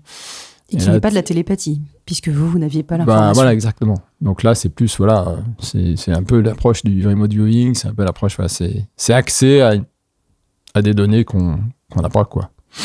Donc là, sur visiblement 3 fois d'affilée, il trouve, ou alors c'est quelqu'un qui a énormément de chance. Il faudrait qu'il ait beaucoup de chance. Je crois que c'est une chance sur 10 000. Attends, c'est simple, c'est une chance sur 10, c'est une chance sur 1000, quoi. Donc ça doit arriver. Ça peut arriver, pourquoi pas. Il est meilleur sûr de lui, donc d'être capable de le refaire. Donc. Mais bon, comme vous dites, il faut de toute manière, pour valider ça, il faut refaire les choses avec nos protocoles, etc. Ouais. Mais ça donne, voilà. C'est un petit clin d'œil, on va dire. Un gros clin d'œil, quand même.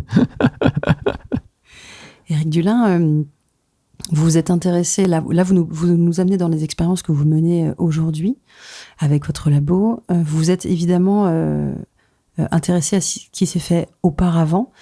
Et vous avez été dans vos recherches à vous dire qu'il manquait une base de données, justement, une sorte de cartographie de ce qui avait pu exister avant. Est-ce que vous pouvez nous expliquer ce projet sur lequel vous avez travaillé et vous travaillez toujours aujourd'hui ? En fait, quelque part, quand on travaille dans ce domaine, nous, on a travaillé effectivement en expérimentation. Après, je dis, il faut consolider ça par qu'est-ce qui a été fait dans le domaine, et de manière plus large. Donc, comme je disais, à la fois les médiums physiques depuis 1850, les mystiques, parce que dans les mystiques, il y a des événements très importants. Une lévitation, c'est quand même un phénomène physique incroyable. Voilà, donc l'idée, c'était de dire, aujourd'hui, si on cherche des informations, il y a beaucoup de livres, souvent des livres anciens qui ne sont pas forcément disponibles. Et voilà, et peu de gens sont au courant, en fait, de ce qui s'est passé depuis 1850. Je parle même pas des poltergeists, où c'est des choses qui datent depuis même avant Jésus-Christ. Certains rapports ont été en avant Jésus-Christ, et les gens parlent de poltergeist, ils pensent au film, mais ils se doutent pas du niveau de données qu'on a là-dessus, quoi. Donc mon idée, c'était de dire, toujours pareil, c'est des phénomènes entre guillemets dits anormaux ou paranormaux, ou ce qu'on veut, qui sont pas expliqués par la science normale, et donc il faut les documenter, il faut qu'on sache que ça existe, pour qu'à un moment donné, il y ait des gens de la science, entre guillemets, normale, qui se disent, mais il y a quand même beaucoup de données, ça vaudra peut-être le coup de regarder, quoi. Et c'est en partant de là, et toujours pareil sur l'histoire de Archibald Wheeler, vous vous intéressez à ce qui est étrange, et vous creusez ce qui est étrange. Et là, vous obtenez plus d'informations qu'en continuant à travailler sur les 90% qui sont classiques, quoi. Et donc, l'idée, c'était de faire une base de données. Donc, la première étape, c'était de faire ça. Je commençais par la base de données sur les poltergeists, puisque c'était un sujet où il y a beaucoup de cas, mais qui ne sont pas répertoriés. En fait, il n'y a pas de base de données, il n'y a rien, quoi. Et donc, moi, j'ai commencé à... En fait, j'ai été stigmatisé par ça quand j'ai lu le bouquin de Colin Cornell, qui faisait un anglais, qui ont fait un bouquin où il y a 500 cas, en fait, de poltergeists répertoriés, avec une table.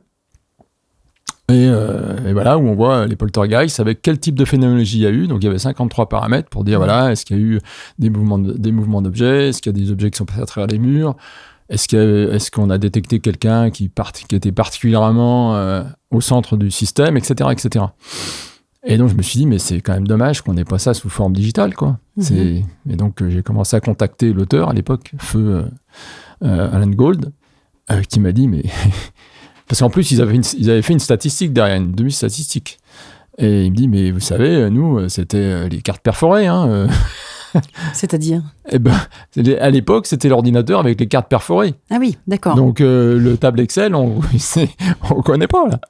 Et donc, C'était l'ordinateur avec les cartes perforées et c'était tout sur manuscrit. Donc, rien. Donc, inutilisable, quoi. Et donc, du coup, je me suis pris l'idée de digitaliser tout ça, quoi.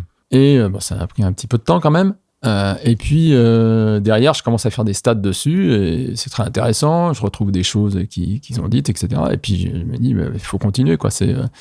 Donc là, en partant de ces 500 cas, après, ça a été analyse. J'ai 50 bouquins ou plus dans la bibliothèque.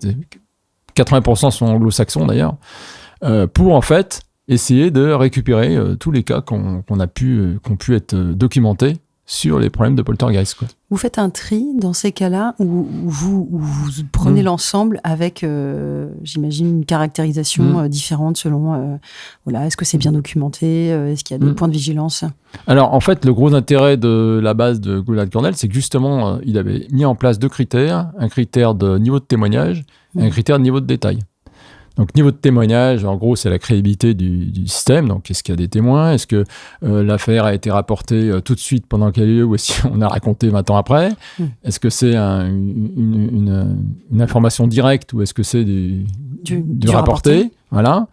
Est-ce qu'il y a eu des investigateurs ? Quel type d'investigateurs ? Etc. Donc l'intérêt, c'était qu'on avait déjà en fait un niveau de crédibilité. Et puis niveau de détail, est-ce que c'est 10 lignes dans un journal ou au contraire, est-ce qu'il y a eu un rapport avec un article dans une société, dans un journal avec comité de lecture, etc. Bon. Et donc donc moi j'ai réutilisé ça, c'est-à-dire que tous les nouveaux cas, on les a réétudiés en fait avec l'approche de ces critères. Et donc, petit à petit, j'ai monté la base. En plus, après, j'ai essayé de travailler en collaboration. Donc, j'ai travaillé avec un Italien qui nous a envoyé 250 cas qui eux-mêmes avaient étudié sur la même base de critères. Donc, ça, c'était super intéressant. Après, j'ai travaillé sur les cas de Tisanet en France. Il y a un gendarme dans les années 1930 ou 40 et qui avait fait en fait une quarantaine de cas et qui avait en fait répertorié des PV de gendarmerie qui avaient les cas, un peu comme dans les ovnis où il y a eu des PV de gendarmerie, etc. Ouais. Et donc voilà, pareil, documenté. J'ai récupéré aussi, j'ai travaillé avec l'Angleterre, etc. Donc j'ai essayé en fait de consolider un maximum ces données. Et pour arriver aujourd'hui à une base où on a 1300 cas documentés, dont plus de 1150 ont la phénoménologie. Quand je dis phénoménologie, ça veut dire qu'on a tout ce qui s'est passé en termes de type d'événement pendant le poltergeist. Et là, on n'est plus à 53 critères, on est à 93, parce qu'on est allé un peu plus loin. En termes de détails. Et l'intérêt, surtout, c'est que j'ai monté un site, donc macropk.org, qui permet en fait de faire des statistiques dessus, de faire des graphiques à n'importe qui, c'est ouvert complètement. Le but, c'est vraiment de transmettre à la communauté, à la fois scientifique, parce qu'il y a des scientifiques qui peuvent être intéressants pour faire une recherche, en disant, voilà, moi, ce qui m'intéresse, c'est de voir tous les cas de poltergeist où il y a des feux, voilà, essayer de comprendre ce qui s'est passé. Nous, par exemple, à l'IMI, parce que je fais partie de l'IMI, on a un groupe anti et poltergeist, et on a lancé un sujet qui est de dire, on voudrait voir un peu plus clair sur tous les cas d'agression dans le cas de poltergeist. Donc ça va d'où à où, les agressions, ça correspond à quoi? Est-ce qu'on va trouver des choses similaires en corrélation avec d'autres critères, ou géographiques, ou, etc. quoi. Et par exemple, sur les cas d'antis et poltergeist, donc avec agression, vous arrivez à en extraire de ces données-là des constantes Justement, c'est ce qu'on a lancé l'étude début janvier, en fait. D'accord. Donc c'est-à-dire qu'on part de la base, voilà, et on s'est réparti le travail entre les différents dossiers qu'on veut étudier.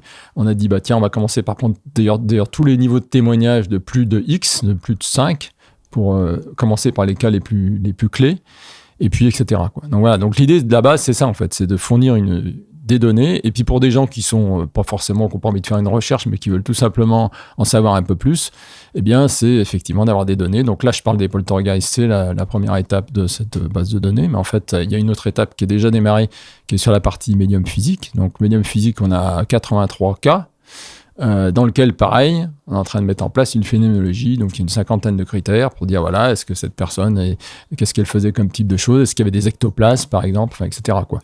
Donc, médium physique avec une phénoménologie. On fera la même chose pour la partie mystique.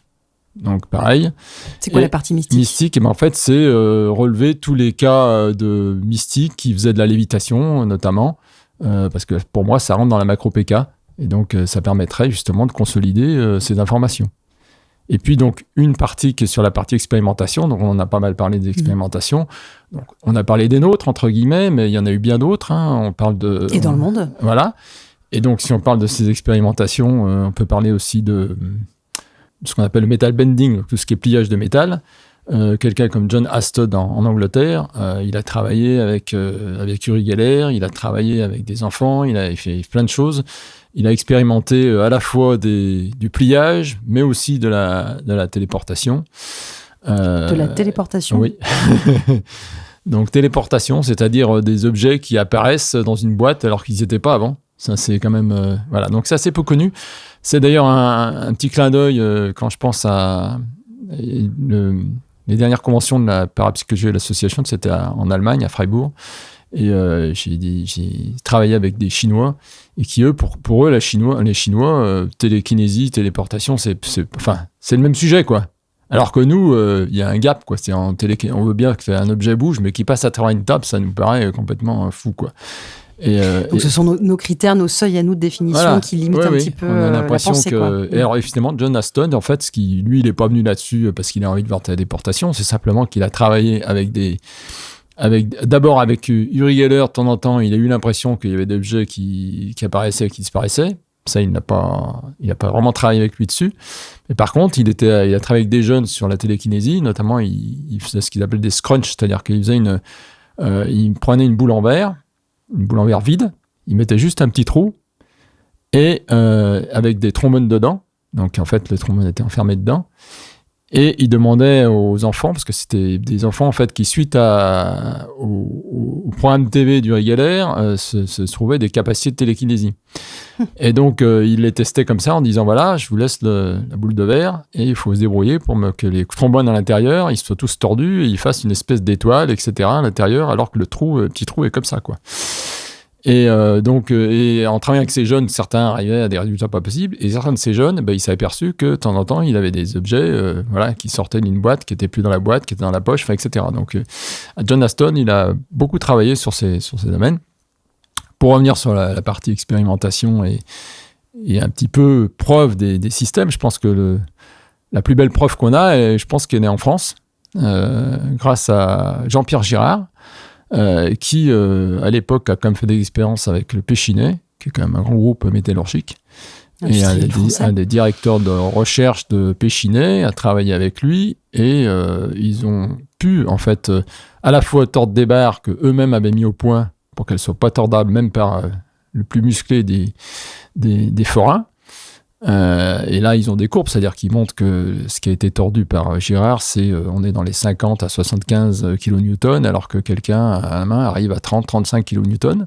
Mais surtout, en plus, ils tordent des barres dans des tubes de verre scellés, y compris avec un magicien à côté, parce qu'on dit toujours que c'était un magicien qui faisait donc de la substitution, il amenait ses propres barres, il les changeait. Et puis, le cas le plus significatif, c'est quand même une barre qui a été fabriquée par Péchinet. C'est une barre spéciale où, en fait, elle pouvait devenir magnétique si on appliquait une force de plus d'une tonne dessus. Cette barre, elle était dans une tube de verre scellé. Et effectivement, Jean-Pierre Girard, juste en caressant le tube de verre, la barre est devenue magnétique. Et ils ont même après pu faire l'analyse et ont montré que ça avait modifié la structure du métal.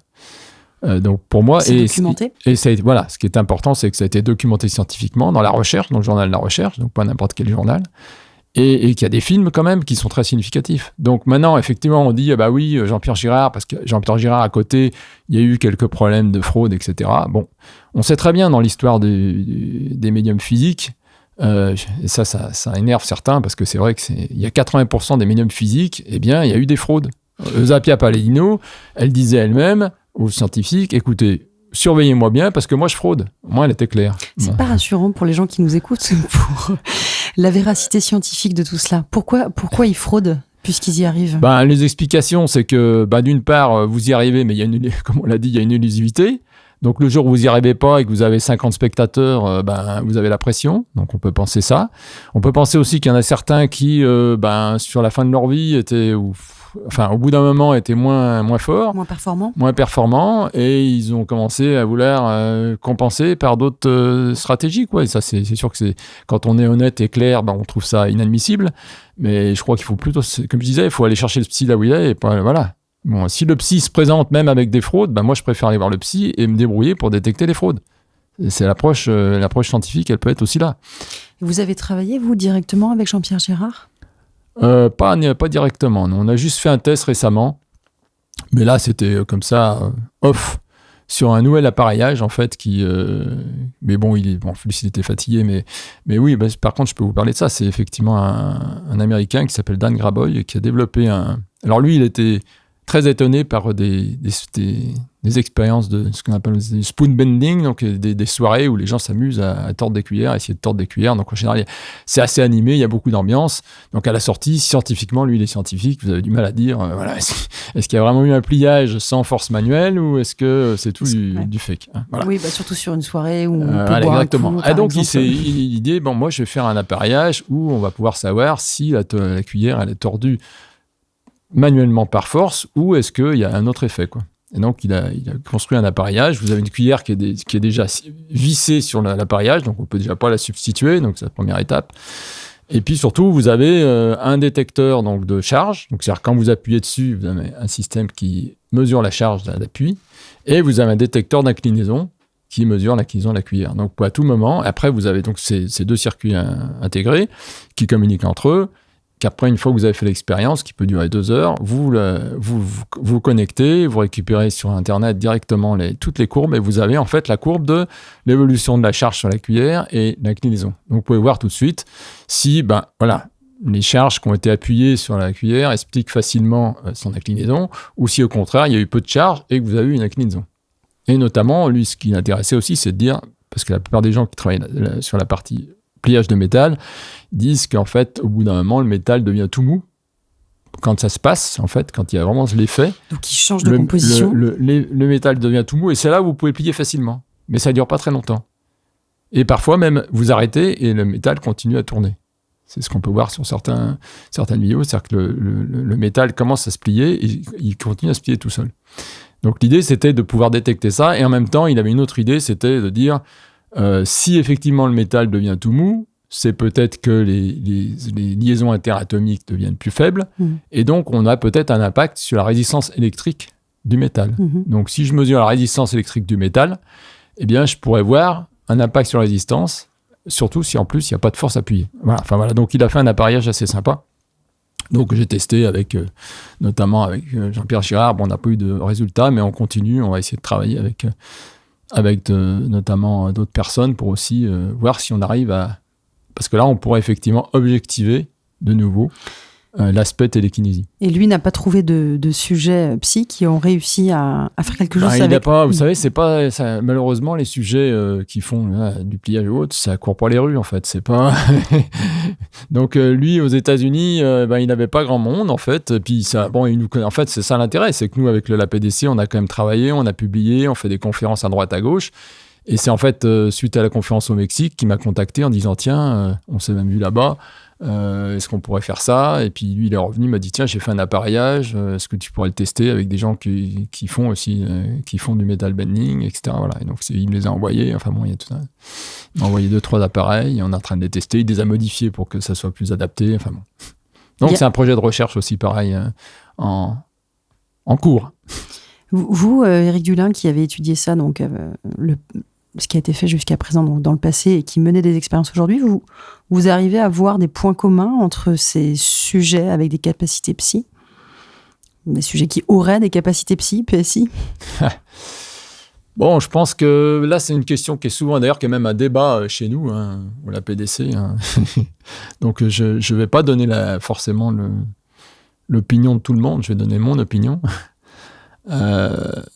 Personnellement, je pense que ces capacités-là, pourquoi elles ne seraient pas finalement assez proches de ce qu'on pourrait avoir quand on fait du tennis ou de badminton, ou voilà. C'est-à-dire que vous avez des gens qui vont être aux Jeux Olympiques, et n'importe qui ne pourra pas, même en étant entraîné, être aux Jeux Olympiques. Par contre, n'importe qui peut atteindre un niveau, être classé, s'il s'entraîne correctement. Et voilà. Et donc, l'idée, c'est que l'aspect capacité psy, entre guillemets, c'est quelque chose que vous avez peut-être, il y en a qui l'ont plus que d'autres, peut-être au départ, mais en tout cas, si vous entraînez, vous arrivez à quelque chose. Bon, ceux qui sont plus développés, ils arriveront plus loin, c'est tout. Et c'est un peu mon idée, c'est un peu ma vision. Éric, vous avez donc analysé qualitativement, quantitativement des tonnes de cas de poltergeist. Mais déjà, est-ce que vous pouvez nous redire la base?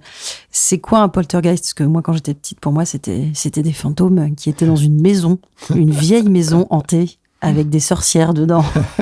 C'est quoi exactement des poltergeists? C'est bien ça l'image. Oui, c'est ça. Puis quand on voit les films aujourd'hui de poltergeist, c'est chaud, on va dire. Ça fait très peur. Voilà. D'ailleurs, j'en vois peu, en fait, parce que ça me... Vous, des poltergeists, vous voulez dire? Non, des films. Et parce que je trouve ça... Parfois, ça peut être un peu polluant, quoi. Bon, mais ceci dit, si on aime bien avoir un peu peur, c'est pas mal aussi. Pour revenir, donc déjà poltergeist, je pense que c'est le mot déjà poltergeist, ça veut dire polt, faire du bruit, et Geist en allemand qui veut dire esprit. Esprit au sens large d'ailleurs, c'est pas forcément l'esprit de derrière, ça peut être son cerveau. Donc c'est intéressant pour moi, que, contrairement à ce que certains pensent que ce mot poltergeist est mal choisi, je trouve que finalement il est pas mal parce que il est assez large. Voilà. Bon, alors évidemment, c'est pas que faire du bruit, mais c'est vrai que 60% des cas de poltergeist, il y a ce qu'on appelle des raps, donc des coups frappés. Bon, alors ça, on peut commencer par ça. Mais la question, c'était de dire, est-ce qu'il y en a que dans les maisons? Non, en fait, poltergeist, on a des cas dans les maisons. Alors, on a des cas dans les maisons, on a des cas dans des magasins, par exemple à Béthune, où vous avez un magasin où les meubles commençaient à bouger, il y a une chaise qui passait d'un endroit à l'autre de magasin, etc. Vous avez un autre magasin en Allemagne, à Bremen, où c'est un magasin de porcelaine, donc vous imaginez un peu ce qui peut se passer à un magasin de porcelaine. Voilà, vous avez par exemple un atelier de menuiserie, où les bouts de bois volent dans l'atelier. Ça peut être aussi du théâtre. Tiens, d'ailleurs, c'est Thomas Raberon qui avait rapporté ce cas dans un théâtre où effectivement quelqu'un avait tendance il y avait de la téléportation, des choses comme ça. Vous avez bien sûr les monastères ou les églises. D'ailleurs, à Lyon, on a le musée des Arts, place des terreaux, en plein de la Seine. Et bien, en fait, c'était un ancien couvent où là, on a eu un des cas de poltergeist très intéressant, puisque c'était un des premiers cas où on a essayé de communiquer avec lui par coup frappé. Donc on va pouvoir en parler. Allez-y, racontez-nous. Quand vous dites on, les personnes à l'époque ou vous Oui, non, la personne à l'époque. Ah oui, d'accord. Les personnes à l'époque, c'était en 1500. Oui, ah oui, voilà, non, c'était pas voilà, c'était pas non, là maintenant, le musée des Arts, j'ai pas entendu parler de poltergeist particulier aujourd'hui. Voilà. Mais avant, c'était un couvent, en fait. C'était une histoire... c'était un couvent et il y avait c'était une époque où c'était un peu plus lâche comme expérience religieuse, et donc les religieuses pouvaient sortir, et en fait, il y en avait une qui avait tendance à emmener un peu du matériel, et donc elle avait été expulsée du couvent, et donc il y avait qu'une chose, c'est qu'elle voulait pas être enterrée dans la fosse commune, et il se trouve que il y a une autre religieuse qui, elle, était restée dans le couvent, et qui, à un moment donné, dans sa chambre, entend des coups frappés, des choses comme des voix. Alors, bon, elle comprend pas, elle raconte, et puis en fait, ces coups frappés commencent à la suivre. Et puis, en fait, oui, elle a eu l'image d'abord de cette religieuse. Qui était donc morte, voilà, décédée, oui. qui était décédée. Et elle commence donc à parler de ça, enfin, elle va ailleurs, et elle a aussi ses coups frappés, etc. Et donc, en fait, il y a certains, je crois que c'est Malambert, là, qui était en fait un proche il s'occupait du roi de l'époque, qui prend le dossier et s'aperçoit qu'il y a quelque chose de sérieux. Et lui-même, ils entendent les coups frappés, etc. Il commence à essayer de discuter avec le système qui fait des coups frappés. Avec le phénomène. Voilà, avec le phénomène. Et il se trouve qu'en plus, c'était un cas où l'Église à l'époque, je crois que c'est le pape, ils étaient un peu en bisbille avec une autre partie de l'Église qui était contre le purgatoire. Et donc, ça les arrangeait bien quand même quelque part qu'il y ait une histoire de purgatoire. Et donc, derrière, en fait, l'idée, c'était que la religieuse qui était décédée était au purgatoire. Et donc, on lui a même demandé à un moment donné combien de jours tu restes dans le purgatoire. Et donc, normalement, elle devait rester, je ne sais plus combien, 90 jours. Et après, elle restait plus que 3 jours. Enfin bon, et ça, c'était des coups frappés. Et donc, c'est pour ça que c'est un des premiers cas rapportés où il y a eu des coups frappés. Alors après, on peut parler des interprétations et tout ce qu'on veut. Mais voilà, et ça se passait dans un couvent. Bon. Donc oui, pour revenir sur les coups frappés, parce que là, j'en parle, ça fait un peu de 1500, on se dit, ok. Ouais. Mais c'est beaucoup plus important que ça. D'ailleurs, moi, en fait, je parle des poltergeists parce que j'ai eu l'expérience d'un poltergeist, en fait. Donc ça, c'était en 83, par là. Où ça ? En Savoie. Donc j'ai un collègue en fait qui vient me voir et qui me dit tiens, toi t'es intéressé par ça, ce genre de choses, j'ai un cas, voilà, une petite maison en Savoie où on a des trucs bizarres qui se passent, ça fait 2-3 fois, est-ce que ça t'intéresse d'aller faire un tour, quoi? J'ai dit bien sûr, avec plaisir. Et donc on a fait une expédition, il y avait mon collègue, un de ses cousins, le père du cousin. Vous êtes venu en force. On monte là-haut, voilà. Et puis on arrive là-haut, dans cette petite maison. Alors c'était simple parce que c'était une maison où il y avait 2 pièces en fait. Il y avait une cuisine, une salle à manger, entre guillemets, une porte et une chambre. Pas compliqué, et une porte d'entrée. Et donc on s'installe. Alors il se trouve qu'on commence la soirée joyeusement. Et puis on va se coucher dans les minuit comme par hasard. Et on se couche. Alors au début, il n'y a rien qui se passe de particulier. Parce qu'en fait, moi, j'étais venu avec déjà, à l'époque, on n'avait pas les smartphones, mais j'étais venu avec mon magnétophone, avec 2 micros, et puis un cahier pour noter tous les éléments, quoi. Et je vais essayer de la faire un peu courte, parce que c'était un peu long. En gros, les phénomènes qui se passaient, d'abord, on entendait donc il y avait une lampe tout au-dessus des 2 lits. En fait, il y avait 2 lits, et donc on était à un lit de camp au milieu. Et donc on était 2 par lit, histoire de se surveiller un peu, en plus on était en pyjama, donc la lampe se mettait à tourner au-dessus, donc on entendait qu'il tournait, parce que là ça se passait quand même que lumière fermée, je précise quand même. Donc la lampe se mettait à tourner, et après on entendait des coups frappés dans le montant du lit, et puis il devenait de plus en plus fort, en général c'était un peu ça la séquence, et après d'un seul coup, poum, on entendait un bruit, Et alors, c'était soit un caillou qui était tombé, on ne sait pas d'où, parce que alors bien sûr, tout était fermé, les portes étaient fermées, etc. Après, une fois qu'il y a eu les premiers événements, on s'est relevé, on s'est tous fouillés. Et puis, on s'est vraiment surveillé pour être sûr qu'il n'y ait pas un rigolo qui nous amuse. Oui, j'allais dire. Ouais. On a eu droit donc à des fleurs coupées, coupées qui débarquent dans la pièce, quoi. J'ai pas compris. Il y a des fleurs coupées qui sont apparues dans la pièce. Voilà, on ouvre la lumière et c'est une fleur coupée qu'on trouve par terre, quoi. Mais ça sort de la poche de Gérard, ça, à côté, non ? Non, pas du tout, parce qu'on est deux par lit, on se surveille, et en plus, je vous dis, comme on s'est fouillé en pyjama, on n'a pas grand-chose à cacher. Et puis, bon, en plus, on a les enregistrements, donc on entend exactement ce qui se passe. C'est intéressant, d'ailleurs. Vous les avez toujours, vos enregistrements ? Bien sûr. Surtout qu'après, on va parler des sons. Donc, on a eu des gobelets, un coquetier qui est passé de la cuisine dans la chambre. On a à un moment donné, moi, j'avais un jean qui était posé sur la table où il y avait le magnéto. On entend poum, et c'est une soucoupe de café qui tombe dessus. On a pu essayer de reproduire le bruit en lâchant la soucoupe au-dessus du jean pour voir si effectivement ça faisait à peu près les mêmes bruits, etc. On a eu un fusible. On a eu une seringue qui s'est plantée sur le lit de camp au milieu. C'est des objets qui existaient déjà dans la maison, qui appartenaient à d'autres pièces, sauf le caillou et la fleur coupée. On peut imaginer qu'elle était dehors, mais voilà. Donc, mais le reste, oui, c'était des objets de la cuisine qui sont passés dans la chambre, quoi.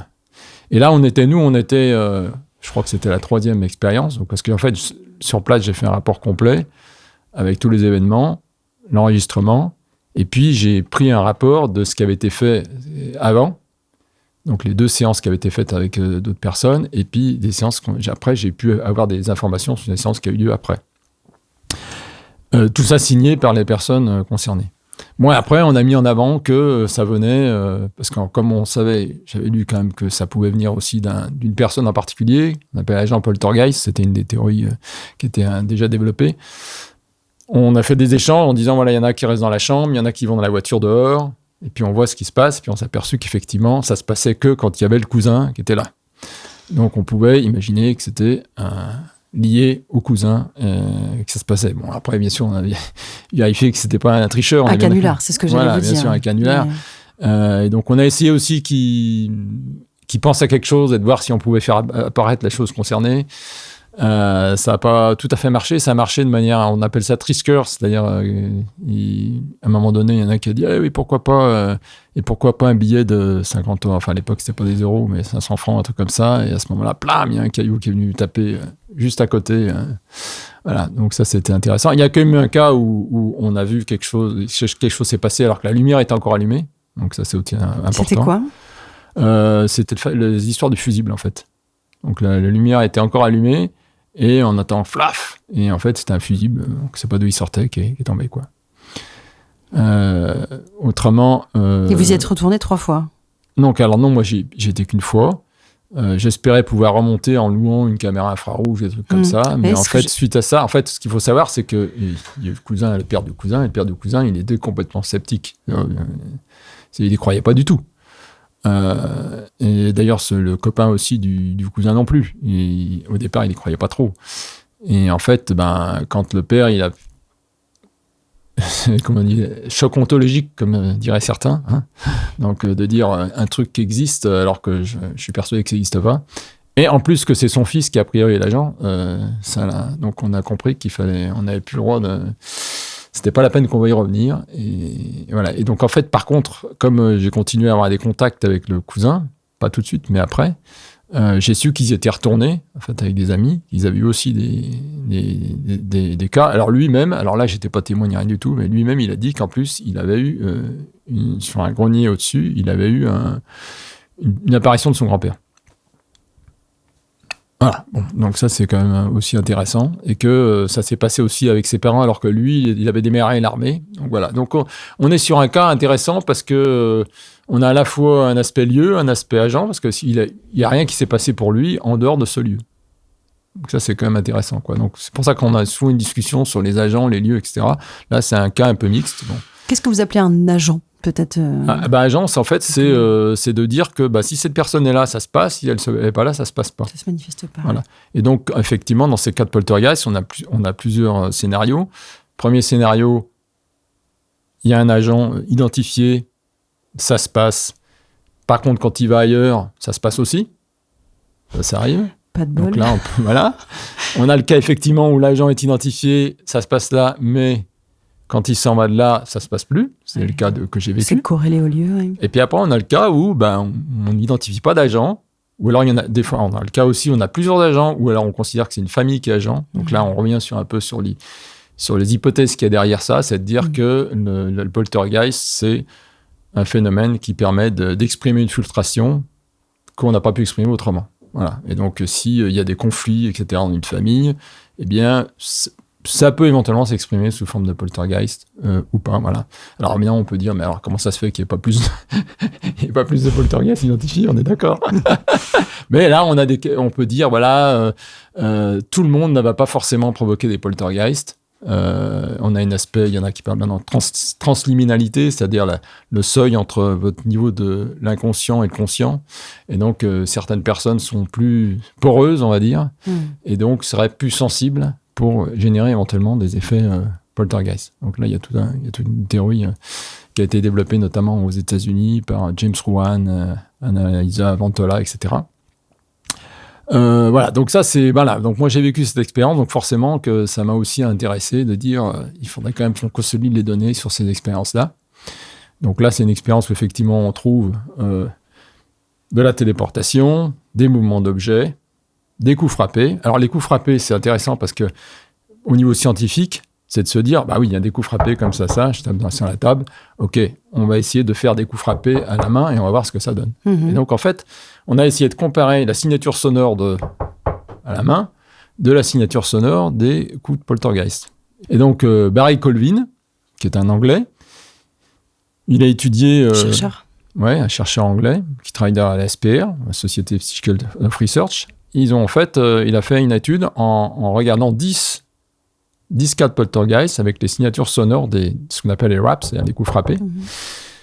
Et il les a comparés à des coups frappés faits à la main. D'accord. Et il a dit, voilà, on voit les signatures, hein, et on vous dit, effectivement, normalement, quand on fait ça, on a un front montant très rapide, puis après, ça fait comme ça. Sur l'impact, oui. Et dans les poltergeists, eh bien, en fait, on voit qu'il y a un truc au début qui démarre, et hop, après seulement, ça monte. Donc, on n'a pas un front. Donc, on peut dire, il y a une différence entre un coup frappé à la main, donc si c'était du fake, on ferait ça à la main, et un vrai coup de poltergeist. Donc, on a un vrai identifiant physique de la chose. Donc, ça, c'est quand même super intéressant. Ah, d'accord. Donc, l'onde n'apparaît pas de la même façon. Voilà, exactement. Et c'est pas un défaut d'enregistrement de l'appareil? Ils ont fait ça sur 10 poltergeists différents et ils ont obtenu le même résultat par rapport à... Et alors, donc, moi, j'ai voulu tester ça. Donc, comme j'avais alors, à l'époque, je ne le savais pas, ça. Mais j'ai pu ressortir mon enregistrement, sachant qu'en plus, je savais que mes micros, ils étaient à 75 cm, on verra pourquoi, du bout de lit. Et j'ai fait l'analyse sonore avec mon système, et j'ai pu vérifier qu'effectivement, les coups frappés, et j'ai pu aussi vérifier en faisant directement sur un lit chez moi, j'ai vérifié, voilà, qu'est-ce que ça donne quand on tape à côté. Et comme il y en a certains... un Anglais qui a, dans le bouquin de Clarkson, qui dit oui, mais l'analyse de Barry Colvin, elle est moyenne parce que on n'a pas suffisamment les conditions d'enregistrement. Et effectivement, si on enregistre de loin, on peut avoir un amortissement suffisant pour qu'on ait ce petit bout. Donc, j'ai fait le test moi-même. Et effectivement, donc, si on est à 75, moins d'un mètre du lit, on a bien le front montant systématique quand on tape. Par contre, si effectivement on est à 5 mètres, on a, du fait des réflexions, etc., on peut avoir un amortissement au début et avoir ce petit signal. Donc, sur notre cas, nous, c'est clair que nous, on était à 75 cm, on était vraiment à côté du lit, on sait exactement où c'était placé. Les coups frappés auraient dû donner des fronts montants directs. Or, on a un petit boui. Alors ça, c'est en plus confirmé, si vous voulez, par les témoignages des gens qui ont fait des raps. Donc, notamment si on prend William Barrett, qui était un des fondateurs de la SPR, donc qui a investigué un poltergeist, et il y avait des coups frappés qui se baladaient dans la pièce. Et donc, au bout d'un moment, il a dit, voilà, est-ce qu'on pourrait avoir le coup frappé que sur cette table? Et super, les coups frappés sont faits que sur la table. Et donc, du coup, il a mis sa main, une main là et une main dessous. Et il a pu constater, effectivement, que le coup frappé venait de l'intérieur. Et en plus, avec Holwin, ils ont montré qu'il y avait un décalage entre le début de la vibration et le son qu'on entendait, qui est complètement cohérent avec une vibration qui part de l'intérieur de la table comme un tremblement de terre, entre guillemets, et qui derrière devient sonore. Donc ça, c'est l'intérêt aussi des données de témoignage, c'est que on fait des expériences, on voit effectivement qu'il y a un amortissement, mais après, quand on regarde, et là, c'est pas qu'un cas, en fait, il y a un autre cas où, je crois que c'est dans le Calvados, où la personne, elle a mis la main sur la porte, elle a senti la vibration derrière. Donc vous avez plein de témoignages qui rapportent la même chose, c'est-à-dire que la vibration part de l'intérieur et devient un son. Et alors, vous qui avez travaillé sur les capacités psy, qu'est-ce qui nous dit que ce n'est pas une intentionnalité de quelqu'un qui n'est pas au courant qu'il aurait des capacités psy à créer, générer ces sons-là ou ces phénomènes-là? Ah ben complètement. Le cas que j'ai vécu, le cousin, il n'a jamais dit qu'il avait des capacités psy. Et d'ailleurs, on a mis en avant que ça venait de lui. Il n'était pas conscient du truc.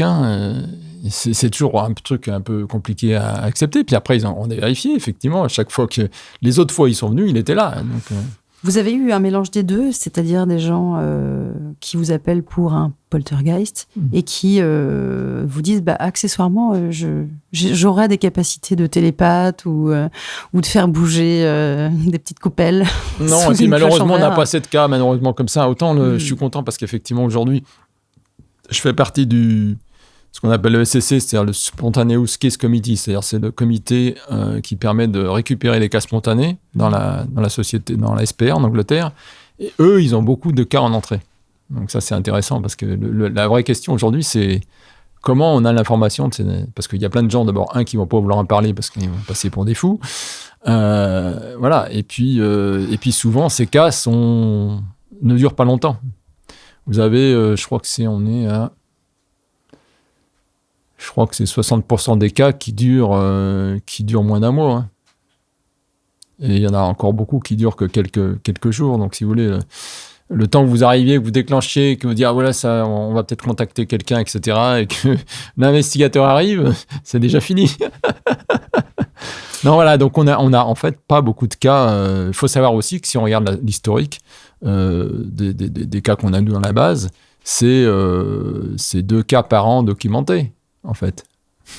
Et donc c'est très peu. Donc c'est peu. Ça ne veut pas dire qu'il y a 2 cas par an, mais non. Pour qu'ils soient documentés. Donc là, aujourd'hui, par exemple, on devrait avoir... on va pouvoir ajouter dans la base quelque chose comme 2000 cas, parce que je travaille avec Paul Cropper en Australie, qui, lui, a reporté plein de cas, notamment en Asie, en Afrique du Sud, en Amérique du Sud. Il a pu systématiquement surveiller via Internet tous les cas qui sont publiés, y compris même si c'est un journal, parce que même si c'est un journal, après, on a nos critères qui permettent de tester le niveau de témoignage, etc. Mais c'est intéressant, parce que une fois que vous avez validé, entre guillemets, un phénomène avec des cas très, très crédibles, si vous avez le même phénomène, mais qui a moins de crédibilité, parce que moins de témoignages, mais il peut vous amener des informations très intéressantes que vous n'avez pas dans le premier. Des détails, les gens vont dire, tiens, effectivement, cet objet, typiquement dans les poltergeists, vous avez des objets qui se baladent avec une trajectoire non balistique. Donc, typiquement, vous avez un objet qui arrive très vite sur une personne, vous dites, elle va prendre un coup pas possible, et puis l'objet, il s'arrête, il touche à peine la personne, et puis il tombe par terre. Ou il y a un objet qui tombe par terre, il rebondit pas. Vous avez par exemple des expériences sonores où vous avez un objet qui va se scratcher contre un mur, on s'attend à ce qu'il fasse un gros bruit, il n'en fait pas. Et puis vous avez un objet tout petit qui tombe au sol et qui fait un énorme bruit. Oui, c'est toutes ces choses-là. Et c'est pas un cas, c'est des centaines de cas qui sont rapportés comme ça, quoi. Après, vous avez, vous avez un mur comme ça, et puis vous avez des taches qui apparaissent sur le mur, et puis après, vous entendez un pop comme un feu d'artifice, et puis pouf, c'est des jets d'eau qui sortent. C'est des trucs un peu fous, quoi. Ou qui tombent du plafond. C'est ce que j'allais vous demander et vous dire. Vous avez parlé en intro de pluie, de cailloux, ce genre de choses. Ah ben oui, alors ça, c'est ce qu'on appelle les stone showers, comme ils disent, les douches de cailloux. Alors d'ailleurs, ça peut être des cailloux, ça peut être des excréments. À une époque, c'était des excréments, enfin plutôt dans les années 1800-1900, pas très sympa. Ça peut être des bouts de tuiles, ça peut être, si on prend le cas de la rue de Grèce, qui était à côté de la Sorbonne à Paris, c'était des parpaings, des pavés, des parpaings, des bouts de murs qui étaient détruits à côté. Et, c'était à l'intérieur d'une maison ? Oui, donc la maison recevait ça. Et donc le locataire, complètement affolé parce que ça bousillait tout. Et ils ont contacté la police, donc il y a même le chef de la police à l'époque, le commissaire de police qui a piloté le truc, qui a fait venir des gens avec des chiens. Donc pendant 3 nuits, 3 jours, il y avait X policiers et des chiens. Ils n'ont rien trouvé. Les parpaings, tout ça, ça tombait dans la maison, que je comprenne. Non, ça cassait. Ils recevaient des trucs directement dans les murs. Je pense pas qu'il y avait de téléportation là. Mais c'est pour dire que voilà, donc ça a été rapporté dans la Gazette. De la Tribune à Paris.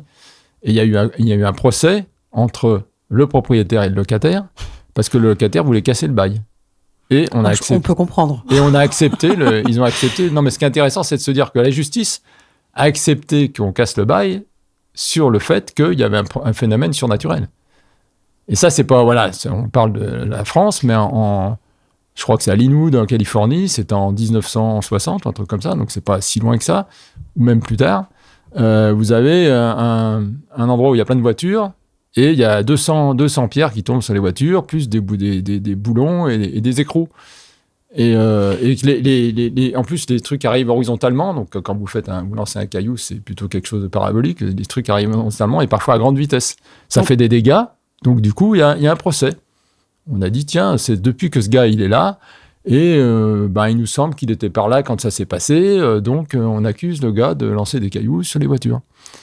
Et derrière, en fait, heureusement, il y avait un parapsychologue, Raymond Bellès, je crois, qui était au courant de l'affaire et qui a participé au jugement, et qui a dit, mais attendez, des cas comme ça, on en trouve ailleurs, etc. Et finalement, le procès a été terminé, les gars étaient libérés, et le procès était marqué pour cause surnaturelle, perturbation cosmique. Dans un jugement, quand même. Donc, c'est pour dire que c'est pas des trucs... vous avez un Anglais, il s'est fait rembourser par son assurance. C'était un gars de l'armée.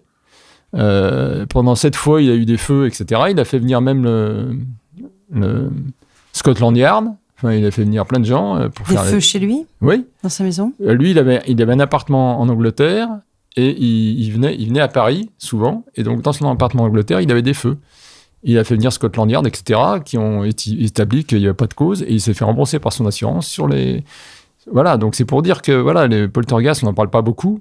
Ou parfois au cinéma, d'un gros truc. Mais qu'en fait, voilà, s'il y a des choses qui existent et qui sont en plus reconnues, il y en a même un, je crois que c'est aux États-Unis, il s'est fait rembourser de sa taxe foncière, diminuer sa taxe foncière, parce qu'il ne pouvait plus louer à cause des hantises.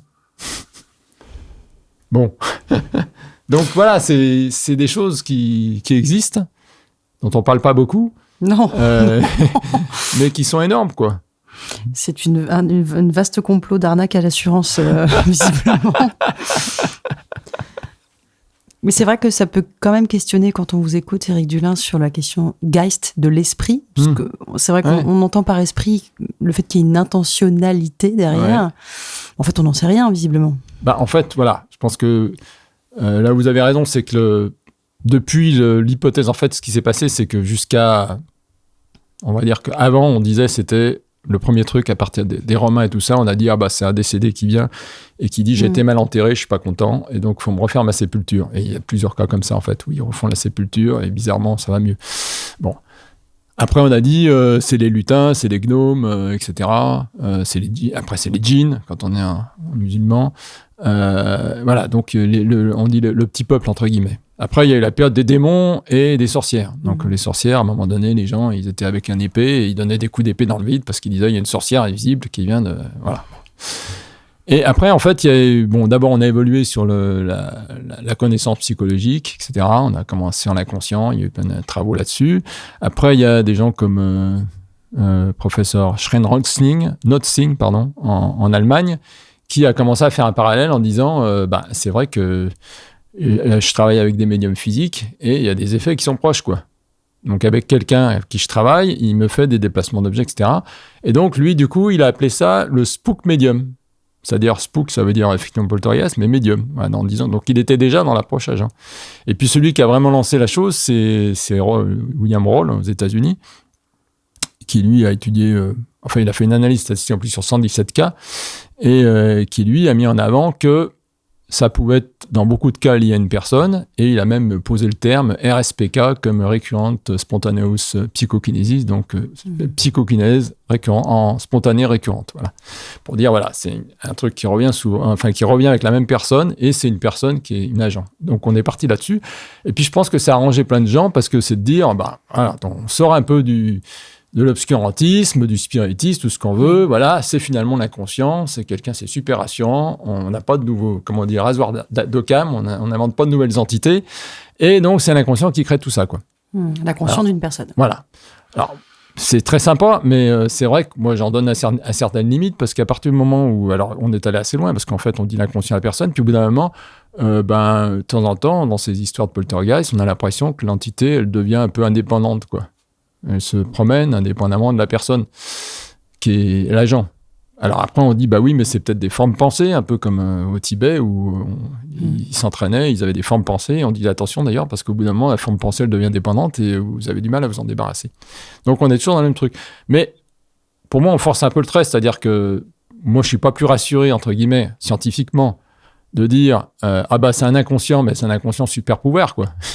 Il est capable de déplacer une armoire de 200 kilos au bout d'une pièce, de déclencher des feux. Je sais pas, moi, par exemple, à Dortmund, c'est 760 cailloux qui ont été lancés, 147 fenêtres brisées en 20 jours. Voilà, bon, donc l'inconscient, il commence à être vraiment, vraiment costaud, quoi. Donc, à la limite, j'ai autant de mal à inventer un inconscient super costaud que de dire, c'est peut-être une entité qu'on connaît pas, invisible, ou c'est un décédé, ou etc. Pour moi, voilà, c'est pour ça que pour moi, je reste dans l'approche bayésienne, c'est-à-dire que j'ai des curseurs, et je peux pas dire je suis à 100% et je crois ça, et je suis sûr que c'est ça, et maintenant je vais me défendre pour défendre ma croyance. Je peux dire, sur ça... Je pense que, pour moi, il y a des cas, par exemple, où on prend le cas de Bar Crawdon en Angleterre, où vous avez un bar, il y a eu 3 managers de suite, et chaque fois, des verres sur le bar qui commencent à se balader, à glisser sur le bar, à sauter, des bouteilles qui se volent et vont s'éclater contre une fenêtre, des courants d'air froid, de l'eau qui sort des toilettes, etc., quoi. Et ça s'est reproduit pour 3 managers différents. Donc là, on a du mal à dire c'est un agent. Voilà. Donc on a 15% des cas où, a priori, on a du mal à dire que c'est un agent. On a 40% des cas, enfin dans la base, 40% où on a identifié l'agent. Et puis on a le reste où on dit, oui, on l'a peut-être pas identifié parce qu'on n'a pas bien regardé, parce que voilà, ou à l'époque, on était moins sûr de l'histoire de l'agent. Mais voilà, mais on peut pas dire, moi aujourd'hui, je peux pas mettre un curseur en disant c'est 100% des agents, ça c'est sûr. Je vais mettre un curseur en disant, aujourd'hui, il y a 15-20% des cas où c'est autre chose, on ne sait pas ce que c'est, et l'autre, c'est des agents. Et après, la question, c'est de se dire, oui, ok, c'est parce qu'il y a un agent, mais est-ce que l'agent tout seul suffit ? On a des cas où on voit l'agent, il est dans un lieu, et s'il n'est pas dans le lieu, ça ne marche pas. Donc, où vous avez les autres hypothèses qui sont de dire, oui, l'agent, il est peut-être un déclencheur de quelque chose d'autre. Ou bien, pour parler de certaines hypothèses ou théories, l'agent, il ouvre une porte, et puis après, il rentre bien ce qu'il veut dans la porte. Voilà.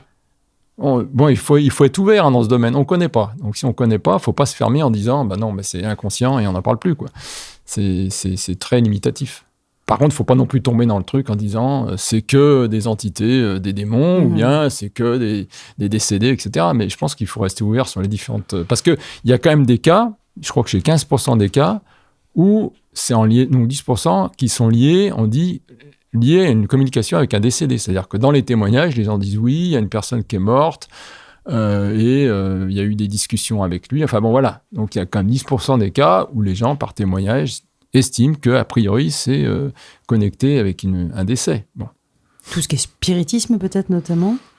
Après, alors là, sur le macro-PK, le spiritisme, alors ça, c'est d'ailleurs, vous avez quelqu'un qui a fait un super bouquin qui s'appelle, on en parlera peut-être après, mais le spiritisme, là, on va sur l'étape tournante. Donc, l'étape tournante, au départ, effectivement, on appelle les esprits, puis après, on rentre dans l'aspect scientifique avec Agénor Gasperin qui dit, moi, d'abord, parce que lui, il avait un sujet, c'est-à-dire que lui, il n'était pas scientifique à la base. Et lui, ça le gênait un peu qu'on aille un peu trop sur les spirites. Il était plutôt en religion catholique où il fallait pas trop bouger. Donc, il a dit, attendez, on va essayer de faire ces tables. sans l'hypothèse spirit. Voilà. Donc on va essayer de bouger les tables. Puis il arrive, il a fait des PV, une vingtaine de PV, où il a montré que les tables, il pouvait, avec 75 kilos dessus, qui se soulevaient, etc. Donc ça a été repris par Marc Thury, qui lui-même... je ne vais pas refaire l'histoire. Et sa théorie à lui, c'était quoi ? Sa théorie à lui, c'était de dire que c'était un phénomène physique et qu'il n'y avait pas besoin de rajouter un aspect spiritisme. Que c'était un effet du groupe. Et voilà. Éric, comment vous évaluez le niveau de crédibilité des témoins des poltergeists ? Alors là, sur l'aspect niveau de crédibilité, d'ailleurs, c'est un des points que j'ai dû mettre dans un de mes articles là, sur la phénoménologie. Donc, l'aspect plausibilité, comment on définit que ces données sont plausibles, quoi. La première chose qu'on regarde, c'est déjà combien il y a de témoins dans les différents cas. Il faut savoir qu'il y a quand même des cas, vous êtes en Australie, vous avez 100 témoins du même phénomène, quoi. Vous avez un cas australien où on est sur une surface plate, il n'y a pas de cailloux, vous avez des broussailles au loin, la première maison est à 1 miles, donc 1,6 km. Et puis, vous avez une sorte de garde à cheval là, qui est là et qui surveille que personne ne fait rien, quoi. Et puis, vous avez des centaines de cailloux qui débarquent, quoi, qui tombent, etc. Et les personnes, bien sûr, on les a fouillés avant. Enfin bon, voilà. Vous avez le cas de Fougères-sur-Bièvre, si on rapproche d'un truc plus près, en France, à Fougères-sur-Bièvre, c'est ça.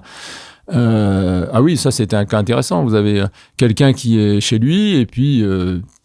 à un moment donné, à 3-4 heures du matin, il entend des coups dans sa cloison. Il a l'impression qu'en fait, c'est le voisin qui est en train de taper à la hache à 3 heures du matin. Donc, il ne comprend pas bien. Et il va voir le voisin le lendemain en disant « Je ne comprends pas ». Et le voisin lui dit « J'allais vous poser la même question ».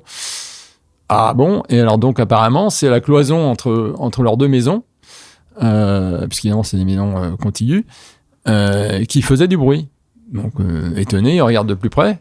Mais à tel point que, en fait, le village, entre 20h et 21h, ils venaient voir, ils étaient alors jusqu'à 100, 200 personnes, et ils venaient voir pour entendre les coups dans les cloisons. Et ils étaient même capables de toucher au sol les vibrations que ça faisait, quoi. Et là, c'est pas un témoin, quoi. C'est un village entier. C'est un village entier, quoi. Et c'est pas un cas particulier, quoi. Il y a plein de cas comme ça où vous avez des dizaines de témoins. Alors après, l'intérêt de la base, justement, c'est, par exemple, j'ai fait un test pour voir, en disant, on va imaginer, on regarde toutes les... Puisque dans notre cas, on peut dire, est-ce qu'il y a eu des tricheries ? C'est-à-dire, on peut avoir un cas de poltergeist où, il y a eu même s'il y a eu des heureux effets, il y a aussi des tricheries. C'est aussi ce qui se passe un peu comme pour les médiums. Par exemple, si c'est un gamin, parce que souvent on dit, c'est un peu lié, des fois, il y a pas mal de cas qui sont liés à une phase adolescente, frustration, voilà, on peut imaginer qu'il y a, voilà. Donc, le gamin, au début, ça lui fait un phare sur lui, genre rien. Hein, et puis après, à un moment donné, le phénomène ne se passe plus, et on va peut-être, on refait le phénomène, quoi. Mais il y a pas mal de cas, d'ailleurs, rapportés par Tisanet, où on voit qu'au début, il y a des vrais phénomènes, parce qu'on voit absolument pas, même la gendarme est autour, comment ça a pu se passer, mais qu'on sait qu'à la fin, le gamin, il a triché. Voilà. Donc j'ai un pourcentage pour expliquer, dans la base de données, on a un pourcentage, on a des cas où on dit il y a eu des tricheries. Et donc, l'idée, c'était de dire, et comme j'ai un paramètre aussi qui dit, est-ce qu'il y a eu investigation ? On va comparer, on va dire, est-ce que dans le temps, si on augmente, puisque dans le temps, l'investigation a augmenté, est-ce qu'on a trouvé plus de tricheries ? En fait, non, on voit que la tricherie elle reste à 3-4%, alors que l'investigation, on est passé de 3 à 10%. Donc, c'est aussi une autre idée de se dire, oui, il y a quand même une certaine plausibilité des cas, quoi. C'est aussi ça, là. Et vous parliez de choses qui tombent du ciel. J'imagine que la question du phénomène météorologique est étudiée par des gens qui connaissent leur job. Si vous voulez, si vous trouvez quelqu'un, un météorologue qui me parle de cailloux qui tombent du ciel, sachant qu'en plus, par exemple, en Australie, ils ont quand même un caillou qui faisait 15,9 kilos qui est venu tomber doucement sur une cuve de mazout, quoi. Donc 15,9 kilos, ça fait quand même pas mal. Mais il y a des tornades qui soulèvent des choses quand même. Mais bon, on s'apercevrait s'il y avait une tornade. On est dans une tornade, oui, tout à fait. Oui, oui, la question que vous posez est intéressante parce qu'il y a pas mal de cas justement où, en plus, les cailloux tombent verticalement. Alors que si c'était des hawks, c'est des gens qui tiraient avec des catapultes, on devrait avoir des courbes paraboliques, quoi. C'est l'exemple que vous me donniez tout à l'heure sur les voitures. Oui, il y a aussi des cas. Il y a des cas aussi. Il y avait aussi des cas d'extrême précision. C'est-à-dire qu'il y a un cas en Angleterre où il y a un trou qui a été fait par le premier caillou et les autres cailloux, ils ont pointé le même trou, quoi. alors qu'il n'y a personne à 30 mètres de distance, quoi. Donc, pour arriver à viser avec une catapulte exactement le même trou, etc., c'est un peu énorme. Vous avez des cas de choses qui tombent et qui ne soient pas des cailloux? Parce que c'est vrai que des cailloux, on peut toujours se dire, bon, ça peut peut-être s'expliquer, ça vient de la nature, ça peut peut-être s'expliquer d'une façon ou d'une autre. Sauf quand le caillou, il ralentit subitement. Et voilà, c'est ça le problème. C'est l'intérêt des trajectoires non balistiques, c'est aussi ça. C'est que les cailloux, non seulement ils arrivent, on pourrait se dire, oui, c'est des gamins qui s'amusent avec des catapultes, mais il y a des cailloux qui tombent verticalement, donc c'est pas très logique. Il y en a qui se baladent comme ça, et ils vont, et puis boum, ils partent à angle droit. Donc c'est un peu comme dans Matthew Manning, au début, avant qu'il soit classifié entre guillemets comme médium, il avait des cas de poltergeist. Enfin, c'était un cas de poltergeist. Et il raconte des trajectoires d'objets qui passent et qui font 90 degrés, quoi. Ils tournent à 90 degrés à fond, quoi. Un peu comme d'ailleurs dans les ovnis, d'ailleurs. Oui, ça nous rappelle ça, oui. Voilà, oui. C'est pour ça que c'est intéressant c'est des choses qu'on est en train d'étudier, de voir si, le poltergeist, ovni, est-ce qu'il peut y avoir des corrélations? Bon. En tout cas, les trajectoires balistiques, on est vraiment là-dedans. C'est-à-dire que l'histoire des objets où ça rebondit pas, ou des choses qui arrivent à toute vitesse puis qui se ralentissent et ça vous fait pas mal. Il y a toutes ces choses-là. Enfin, pour répondre à votre question, d'autres objets, donc je vous ai parlé d'excréments, c'est moins sympa, mais il y a aussi des pièces de monnaie. Plus sympa. Ah voilà, c'est plus sympa ça. Et donc, il y a beaucoup de cas, peut-être 10% ou 5% des cas qui font où il y a des histoires de pièces de monnaie. Donc, il n'y en a pas qu'une. Et donc, notamment, il y en a une assez récente qui a été... l'intérêt, c'est qu'elle a été... On est vraiment dans le cadre de l'expérimentation contrôle, entre guillemets, puisque c'est à Mexico, c'est l'équipe de Ramsès de León, qui fait partie de la Parapsychological Association, et qui a mis en place... Parce qu'en fait, il avait une personne qui était intéressée, qui les a contactés parce que... Il trouvait qu'il avait des apparitions, très souvent, il avait quelques apparitions de poltergeist, mais notamment, il avait des pièces qui t'emmènent dans sa maison. Amusant quand même. Pièces de monnaie. Et donc, il voulait comprendre, en fait. Il voulait comprendre. C'était intéressant parce qu'il voulait comprendre. Et donc, au début, voilà. Et finalement, ils ont mis 6 caméras, 24 heures sur 24, pendant un an. Plus d'un an. Il faut imaginer quand même que les gens... Ils ont accepté d'être filmés, 24 heures sur 24. Voilà, c'est ça. Peut-être pas dans toutes les pièces, j'imagine. Non, pas toutes les pièces, mais suffisamment pour que là où les pièces semblaient tomber le plus souvent, on puisse les couvrir avec des caméras. Et c'est là où on voit, parce qu'on a souvent des arguments de dire « Ouais, d'accord, mais on n'a pas de film, on n'a rien. » Comme par hasard, on peut pas les filmer. Voilà. Ils ont quand même mis 1 an pour avoir un film où, effectivement, là, on peut être quasiment sûr que c'est pas le chat du coin, la personne qui a lancé une pièce, etc., et que c'est bien une pièce qui a débarqué, quoi. Oui, c'est pas que c'est arrivé qu'une seule fois en un an, mais il y a eu 60 pièces en tout. Ils ont eu 60 pièces d'apportées, mais ce film-là, ils ont un film où, là, en combinant les différentes caméras, on peut quasiment être sûr qu'il n'y a pas quelqu'un qui est venu la mettre, quoi. Enfin, qui est venu la jeter. Et alors, ça apparaît Et alors, comment ? Ce qui est intéressant, c'est qu'il y a aussi, et là, j'en ai parlé avec lui, parce que il y a une désynchronisation entre là où quand on voit tomber la pièce et le son correspondant. Et pour moi, c'est un truc typique parce que dans les poltergeists, c'est souvent, justement, je vous disais, il y a une incohérence sonore. C'est-à-dire que vous avez un truc, vous avez un gros bruit, alors on pourrait dire que c'est peut-être des bugs, on ne sait pas. Voilà. Bon, on en parlera peut-être après. Voilà. Et donc, ces pièces, en plus, ce qui est intéressant, c'est que c'est pas des pièces qu'on trouve dehors comme ça, en disant on a lancé son boulanger et qui nous rendent de la monnaie et qu'on a des pièces qui correspondent. Pas du tout. C'était des pièces assez anciennes et souvent de pays différents. Dont des pays, alors je crois qu'ils ont fait l'analyse, je crois qu'il y a un pays où il n'était jamais allé et où ils ont eu une pièce de ce pays-là. Voilà. Donc, c'est des pièces donc pas classiques. Voilà. Donc ça c'est un cas, c'est des pièces. Alors bon, il y a des cas de pièces, on en a un autre, c'est chez Ritson, Darren Ritson en Angleterre, où effectivement ils ont eu pas mal de cas de pièces. Et si je voudrais quand même citer les cas de téléphone, parce qu'on est quand même dans la technologie, moi je vous parle de poltergeist, de coups frappés dans des tas, mais bon, aujourd'hui, qu'est-ce qui se passe avec les smartphones, quoi ? Et dans le cas de l'Angleterre d'Darren Ritson, ce qui est impressionnant, c'est que, typiquement, ils sont 2 dans la pièce, c'est un téléphone au milieu, qui est éteint, et la femme reçoit un appel sur son téléphone, un SMS, et qui vient de ce téléphone, bizarrement, et qui lui dit t'es une... Bon, je vous passe le mot. Qui venait donc de son mari qui est en face, quoi. Et donc, lui décide de prendre son téléphone, il ôte la batterie, Il remet la batterie par-dessus. Et derrière, deuxième SMS, tu es morte. Voilà, ça c'est un cas documenté, quoi. C'est pas... Donc c'est quand même... Et bon, c'est un cas, c'est des événements parmi d'autres. Dans le même cas, il y a, c'est écrit sur une ardoise magique. Vous savez comment on est écrit. Et c'est go now, un truc comme ça. Enfin bon, va-t'en. Et puis, il y a eu d'autres cas de téléphone de gens qui ont reçu des coups de téléphone aussi en dehors de la maison. Enfin bon, c'est un cas impressionnant. Un gamin qui a été transporté d'une pièce à une autre. Donc ça fait un peu peur, quoi. Le gamin, il le trouve pas dans la chambre et il le retrouve dans un placard. Il avait quel âge ? Au même étage. Ouais, c'est un gamin petit parce qu'en plus, il avait, je crois, 6-7 ans quand même, parce qu'il avait en plus, lui, il voyait un compagnon. Donc c'est un cas très complexe où il y a beaucoup de choses. Mais dans les gamins, on a un gars, c'est un cas au Portugal où là, ils ont carrément tiré sur... Ils ont eu l'impression de voir quelqu'un, parce qu'ils avaient des phénomènes aussi. Les gens dans la maison ? Oui, les gens dans la maison ont tiré dessus. Et derrière, en fait, ils arrivent dans la pièce, et le gamin, là, cette fois, il est dans un berceau, il est plus dans le berceau. Alors la mère tombe à moitié dans les pommes, et le gars va chercher partout, et il arrive en bas, donc dans la pièce, dans l'étage en dessous, et il retrouve le gamin qui a plus ses langes et qui est sur une table en marbre.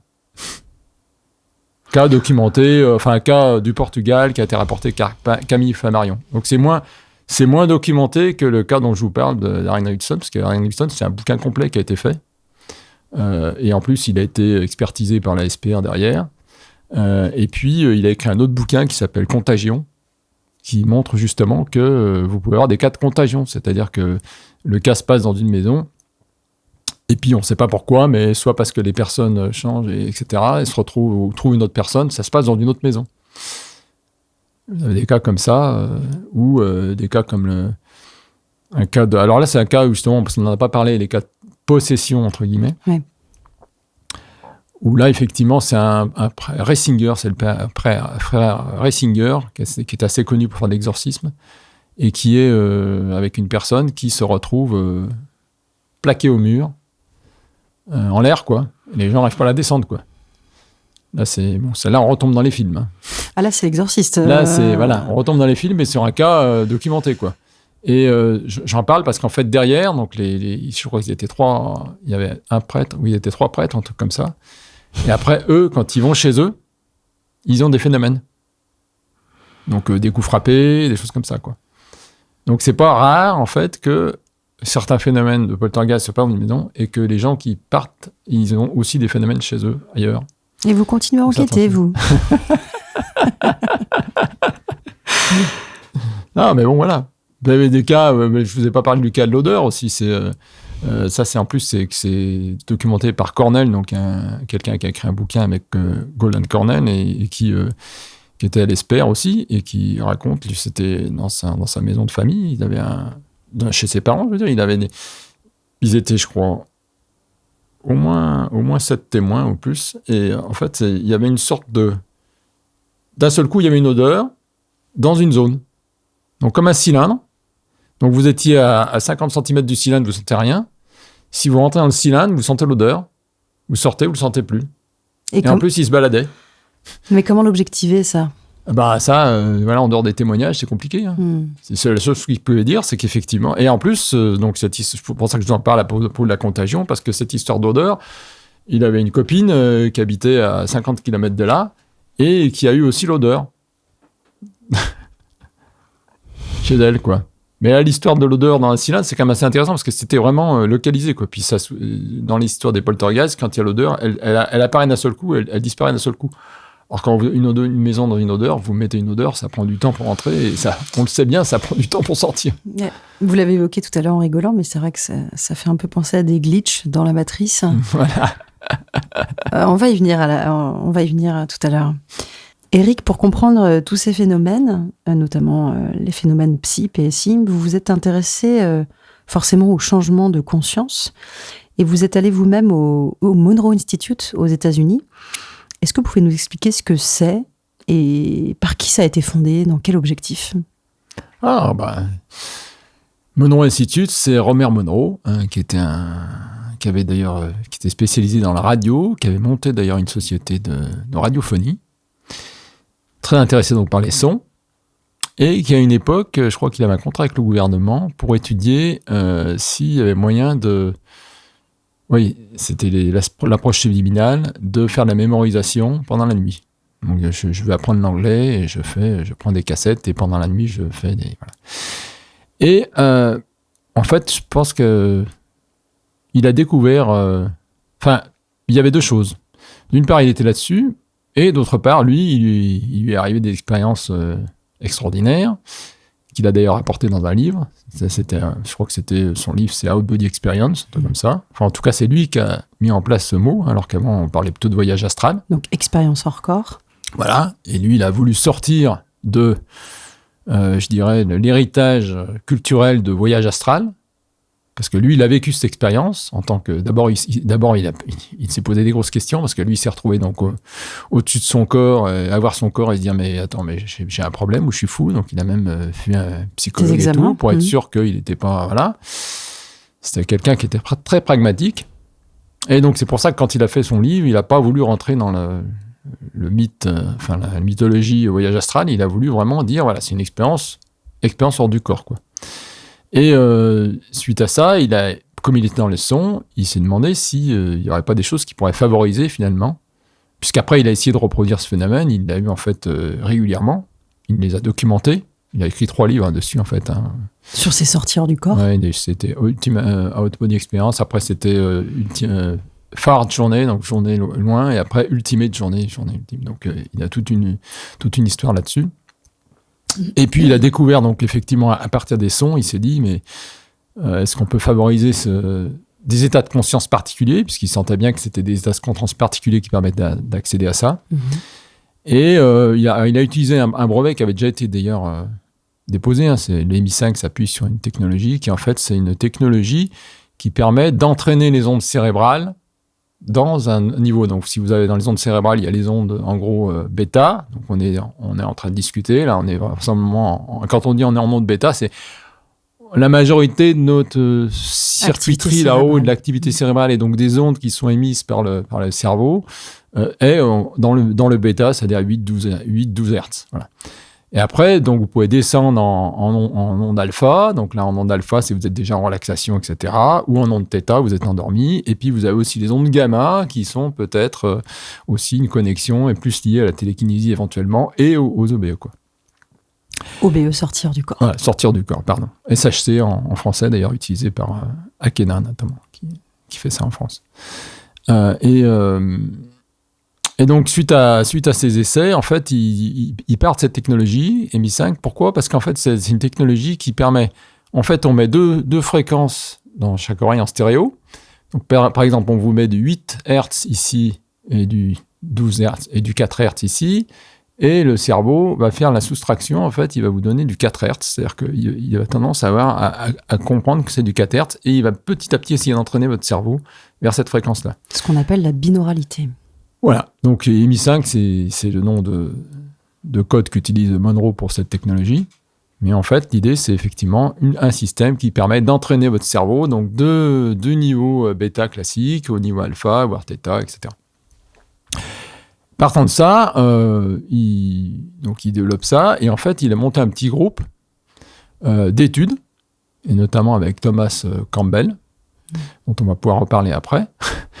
Et là, ils font des trucs incroyables, quoi. C'est-à-dire qu'ils d'abord, ils développent ce qu'ils appellent des cellules spéciales. Donc, check, il appelle ça check unique, ça veut dire holographique, environnemental, unit, enfin, quelque chose qui... Donc, en fait, en gros, vous êtes dans un petit caisson, mais super agréable, vous êtes positionné et vous avez des écouteurs et vous êtes là pour vous concentrer sur essayer de faire une expérience hors du corps. Et lui, il a fait ça, en fait, dans des caissons aussi insonorisés, et avec l'idée qu'il pourrait parler pendant son expérience. Donc, par exemple, Thomas Campbell, il raconte effectivement qu'il sortait de son corps, enfin, il avait une expérience hors du corps, on va dire, et il était capable, pendant qu'il faisait ça, de raconter ce qu'il faisait, quoi. Ce qui est assez impressionnant. Parce que déjà, arriver à faire une expérience hors du corps, c'est déjà pas mal.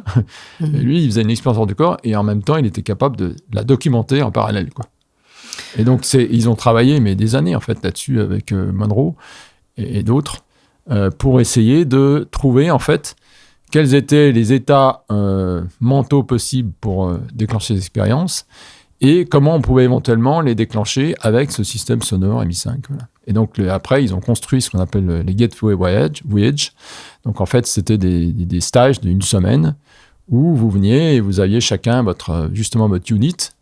Vous mettez votre casque et vous êtes parti pour 3 quarts d'heure, 1 heure de on pourrait appeler ça une méditation si vous voulez. Mais oui, enfin, c'est une sorte de méditation. Voilà, ouais. Vous écoutez ces bandes son et en même temps vous essayez de sortir de votre corps et d'avoir une expérience différente, quoi. C'est quoi l'intérêt du caisson ? Je n'ai pas compris. C'est question d'isolation en fait. C'est pour être à part. D'accord, c'est vraiment un isolement sonore. Voilà, c'est un isolement sonore, Okay. tout à fait. Et puis voilà, vous êtes dans votre bulle entre guillemets. Okay. Faut être dans votre bulle. Okay. C'est un peu ça l'idée, quoi. Okay. Et donc moi j'ai lu le bouquin de Monroe, premier bouquin, et comme il se trouve que quand j'étais adolescent avec un copain, on s'amusait à essayer de faire des voyages astro qu'on n'avait pas réussi d'ailleurs.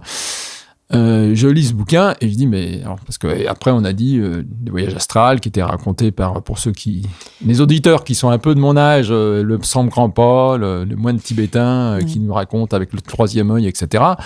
On s'était dit, il y en a qui disaient, oui, mais ça, c'est l'Obscene Grand-Pas, c'est quelqu'un qui est en Angleterre, qui a lu des bibliothèques et qui a construit ses bouquins, ok, voilà.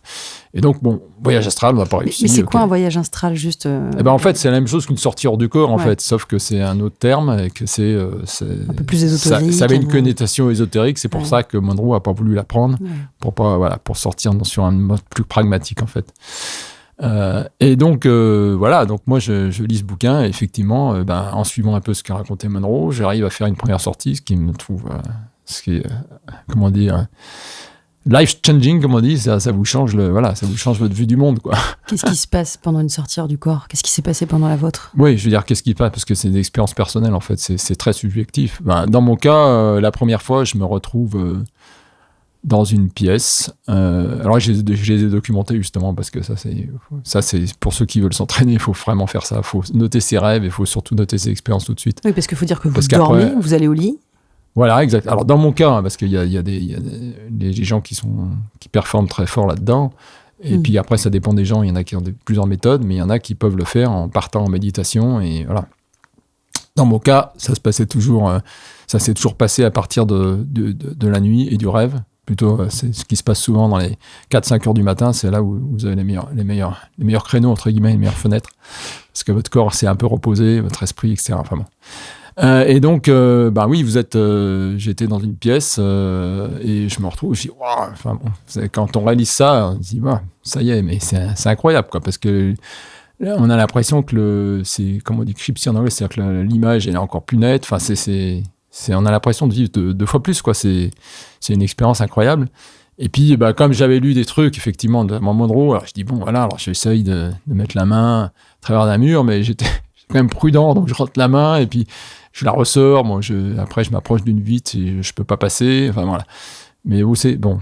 Donc ça, c'était ma première expérience. Et par contre, si je me souviens de cette expérience, qu'à un moment donné, je vois quelqu'un, une vieille dame au fond d'un couloir, etc. Bon. Mais bon, j'en dis pas plus là-dessus. Et là, juste dire la deuxième fois, effectivement, l'intérêt, c'est que je sors déjà dans une approche que j'ai lue nulle part. Donc ça, c'est parce que vous pouvez toujours vous dire, c'est mon cerveau qui a tout créé. J'allais dire, qu'est-ce qui fait la différence ? À partir de ce que j'ai lu, etc., quoi. Oui, et puis qu'est-ce qui fait la différence d'une sortie du corps d'un rêve ? Ça n'a rien à voir, parce que vous savez que vous êtes en dehors de votre corps, quoi. Vous avez l'impression d'être en conscience en dehors de votre corps, quoi. Donc déjà, pour vous, c'est waouh, ça veut dire que vous venez de réaliser que votre conscience, elle est peut-être complètement indépendante de votre corps. Alors bien sûr, on peut toujours dire après, si on raisonne scientifique, que c'est une interprétation que j'ai eue, etc. Mais en tout cas, moi, l'expérience que j'ai vécue, c'est de me dire waouh, je reviens encore, ça me redonne des frissons, quoi. Vous dites, oui, non, je suis plus que, comme dit Monroe dans son truc, c'est I am more than my body. C'est ça. Et donc, après, donc, la deuxième fois, en fait, j'ai fait une sortie que j'avais eu nulle part, quoi. Sur le côté, enfin, un truc un peu bizarre, que j'avais lu nulle part, et j'ai dit, waouh, putain. Et après, donc, du coup, là, j'ai plus peur d'essayer et je passe à travers un mur. Et là, pour le coup, je suis chez moi, alors que dans l'autre cas, j'étais pas chez moi. Je n'ai pas atterri chez moi. Je sais pas où j'ai atterri, mais je n'ai pas atterri chez moi. Tandis que là, je suis chez moi, dans ma chambre, au-dessus de mon lit, et après, je passe dans mon salon, et je sens, en plus, quand je passe, j'ai l'impression de sentir le mur, quoi. C'est assez fantastique, quoi. Et après, quand je suis de l'autre côté, par contre, je vois ma petite fille en haut, mais bizarrement, ma petite fille que je la vois beaucoup plus jeune. Donc c'est là où, bon, enfin, on va pas faire non plus une émission sur les OBE, mais voilà, c'est une, comment dire, c'est un univers où c'est beaucoup plus réactif à la pensée. Donc on ne sait pas trop comment on interprète, mais soit on voit des choses du passé, soit c'est des souvenirs qui viennent s'accrocher, etc. Donc il faut faire très attention. Vous pensez à un truc, il peut apparaître tout de suite. C'est pour ça que les gens, on vous dit bien, vous maîtrisez vos pensées, parce que si vous avez des grosses peurs, vous allez les voir apparaître tout de suite. Voilà. Enfin, il y a tout un... Bon, après, les OBE, c'est un vaste sujet. Je pense que l'intérêt, c'était de voir pour Monroe, sur votre question.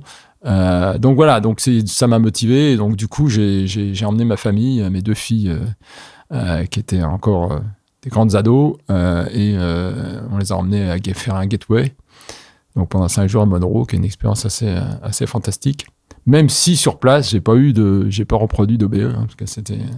Mais là, ce qui m'intéresse, je suis allé refaire un tour sur leur site, et effectivement, aujourd'hui, apparemment, ils proposent des stages Discovery, où là, en fait, ce qui est intéressant, c'est qu'ils essayent de mixer donc l'expérience subjective que vous avez avec ce qui se passe sur votre cerveau en même temps. Oui, c'est-à-dire une objectivation scientifique aussi de ce qu'on... Voilà, et donc notamment, apparemment, ils ont pu mettre en avant, donc, mais c'est pareil, c'est pas des articles scientifiques, c'est des articles sur leur site, ils ont mis en avant que certaines... Donc déjà, en plus, ils couplent ça avec du remote viewing, c'est-à-dire essayer de détecter des objets qui sont dans une boîte, que seul le directeur de l'institut ou un des directeurs de recherche connaît. Et en même temps, il mesure les ondes cérébrales, donc pendant que la personne fait ses expériences. Donc ça me semble très intéressant. Et c'est pour ça que je vais y remettre mon nez un peu. Et ça dit quoi ? Ils disent quoi, même si c'est pas encore une fois, c'est apparemment, ils disent qu'effectivement, il y en a une pendant qu'elle était en OBE, il y a eu des ondes gamma. Enfin bon, il y a eu un changement au niveau de son profil d'ondes cérébrales. Ok. Donc ça peut être voilà. Je pense que c'est très intéressant parce que moi, j'ai suivi un peu ça, j'ai utilisé des systèmes comme Muse, etc. Parce qu'il y a pas mal de choses. En fait, dès le début, que j'étais intéressé par ça, même à l'époque de Godefroy, donc il y a je sais pas quoi, 30-40 ans, il y avait les premiers GSR, c'est-à-dire, vous savez, des systèmes qui mesurent la résistance de la peau. Galvanic, Skin, enfin GSR. Et donc avec ça, déjà, c'était super étonnant. Nous, au début, vous mettez ça à votre doigt, et puis vous pensez à un truc qui vous fait peur, et le truc il réagit. Voilà, donc c'était hyper réactif. Et en fait, les ondes cérébrales, c'est bien plus compliqué, parce qu'en fait, il faut faire une moyenne, etc. Et donc, je me suis aperçu que les premières versions de Muse, par exemple, en fait, ils ont rajouté après un système de mesure de résistance de peau, et aussi de mesure pour voir en fait le sang dans les vaisseaux sanguins. Donc là, ces systèmes de mesure physique rapides, ils sont plus efficaces souvent que le système d'onde cérébrale où vous avez que quelques capteurs là, et c'est pas suffisant pour sortir une information suffisante, quoi. Donc là, ça m'intéresse de voir justement si Monroe, ils ont réussi à faire des choses plus sophistiquées, parce qu'effectivement, les ondes cérébrales, ça reste quand même un truc intéressant, quoi. Les sujets psy qui sont à l'étude aujourd'hui, est-ce qu'il y en a à qui, justement, on fait passer en ce moment des EEG ou SEEG, des électroencéphalogrammes sous-cutanés ? Je ne sais pas exactement ce qui se passe aujourd'hui là-dessus. Je sais que nous, on a essayé avec Panagiotis. J'avais amené un casque Muse, justement, avec moi. Et j'ai fait une première analyse qui semblait montrer qu'au moment où il fait, justement, son fameux choc, entre guillemets, électrique, eh bien, il y avait eu quelque chose sur l'électroencéphalogramme, mais j'ai pas réussi à ce qu'il soit étudié par un spécialiste, parce que là, une fois de plus, faut prendre un spécialiste qui connaît vraiment le EEG, qui va dire, ouais, là, il y a quelque chose, là, il n'y a pas quelque chose. Donc, on a fait quelque chose. J'ai des éléments qui semblent dire quelque chose, mais c'est pas suffisant. Et là, c'est un travail de spécialiste. À pousser, à creuser. Éric Dulin, est-ce que vous, avec toutes ces années de recherche, vous vous êtes forgé une théorie pour expliquer tous ces phénomènes paranormaux, ces phénomènes psy, ces phénomènes de PK, de psychokinèse, de macro-PK. Est-ce que vous avez une théorie du tout aujourd'hui ? Facile, bougez pas, j'arrive. Pas de problème. Vous avez 2 minutes. C'est sympathique. Bon, d'abord, je vais revenir sur un point d'ailleurs que j'ai mis sur mon site macropk.org qui dit, et qui vient de Sherlock Holmes, et qui est de dire il faut pas vouloir faire des théories trop tôt parce que sinon vous allez déformer les faits pour qu'ils rentrent dans votre théorie. Donc il vaut mieux l'inverse. C'est les faits qui doivent piloter la théorie. Donc c'est un peu l'idée de MacroPK, c'est de dire d'abord on rassemble les données. Et il y en a beaucoup, comme vous avez pu le constater, entre les poltergeists, les médiums physiques, les expériences mystiques qu'on n'a pas encore vues, etc. Donc, je me dis, je rassemble des données, et puis, derrière, j'essaye de me faire des théories. Je m'en fais pas trop, parce qu'effectivement, on en a discuté d'ailleurs off, mais dans l'expérimentation, si je m'étais fait une théorie, j'aurais peut-être d'ailleurs freiné certains développements, en pensant que, voilà, par exemple, l'histoire du confiné... qu'il y avait une impasse, alors qu'en fait, non, il n'y en a pas. Donc, ça veut dire que la théorie... L'histoire du confiné. Oui, quand on passe du non-confiné, c'est-à-dire on fait tourner un mobile à l'air libre, okay. On le met sous cloche, qu'est-ce qui se passe? Pourquoi d'un seul coup, ça bouge moins? Ou est-ce que ça peut ne pas bouger plus? Et en fait, on s'aperçoit que ça peut bouger plus. Voilà, donc, si j'étais parti sur une théorie qui dit, oui, effectivement, en dessous, ça ne peut pas bouger plus, si ça se trouve, on n'aurait peut-être pas expérimenté plus loin. On est passé à côté, oui. Voilà.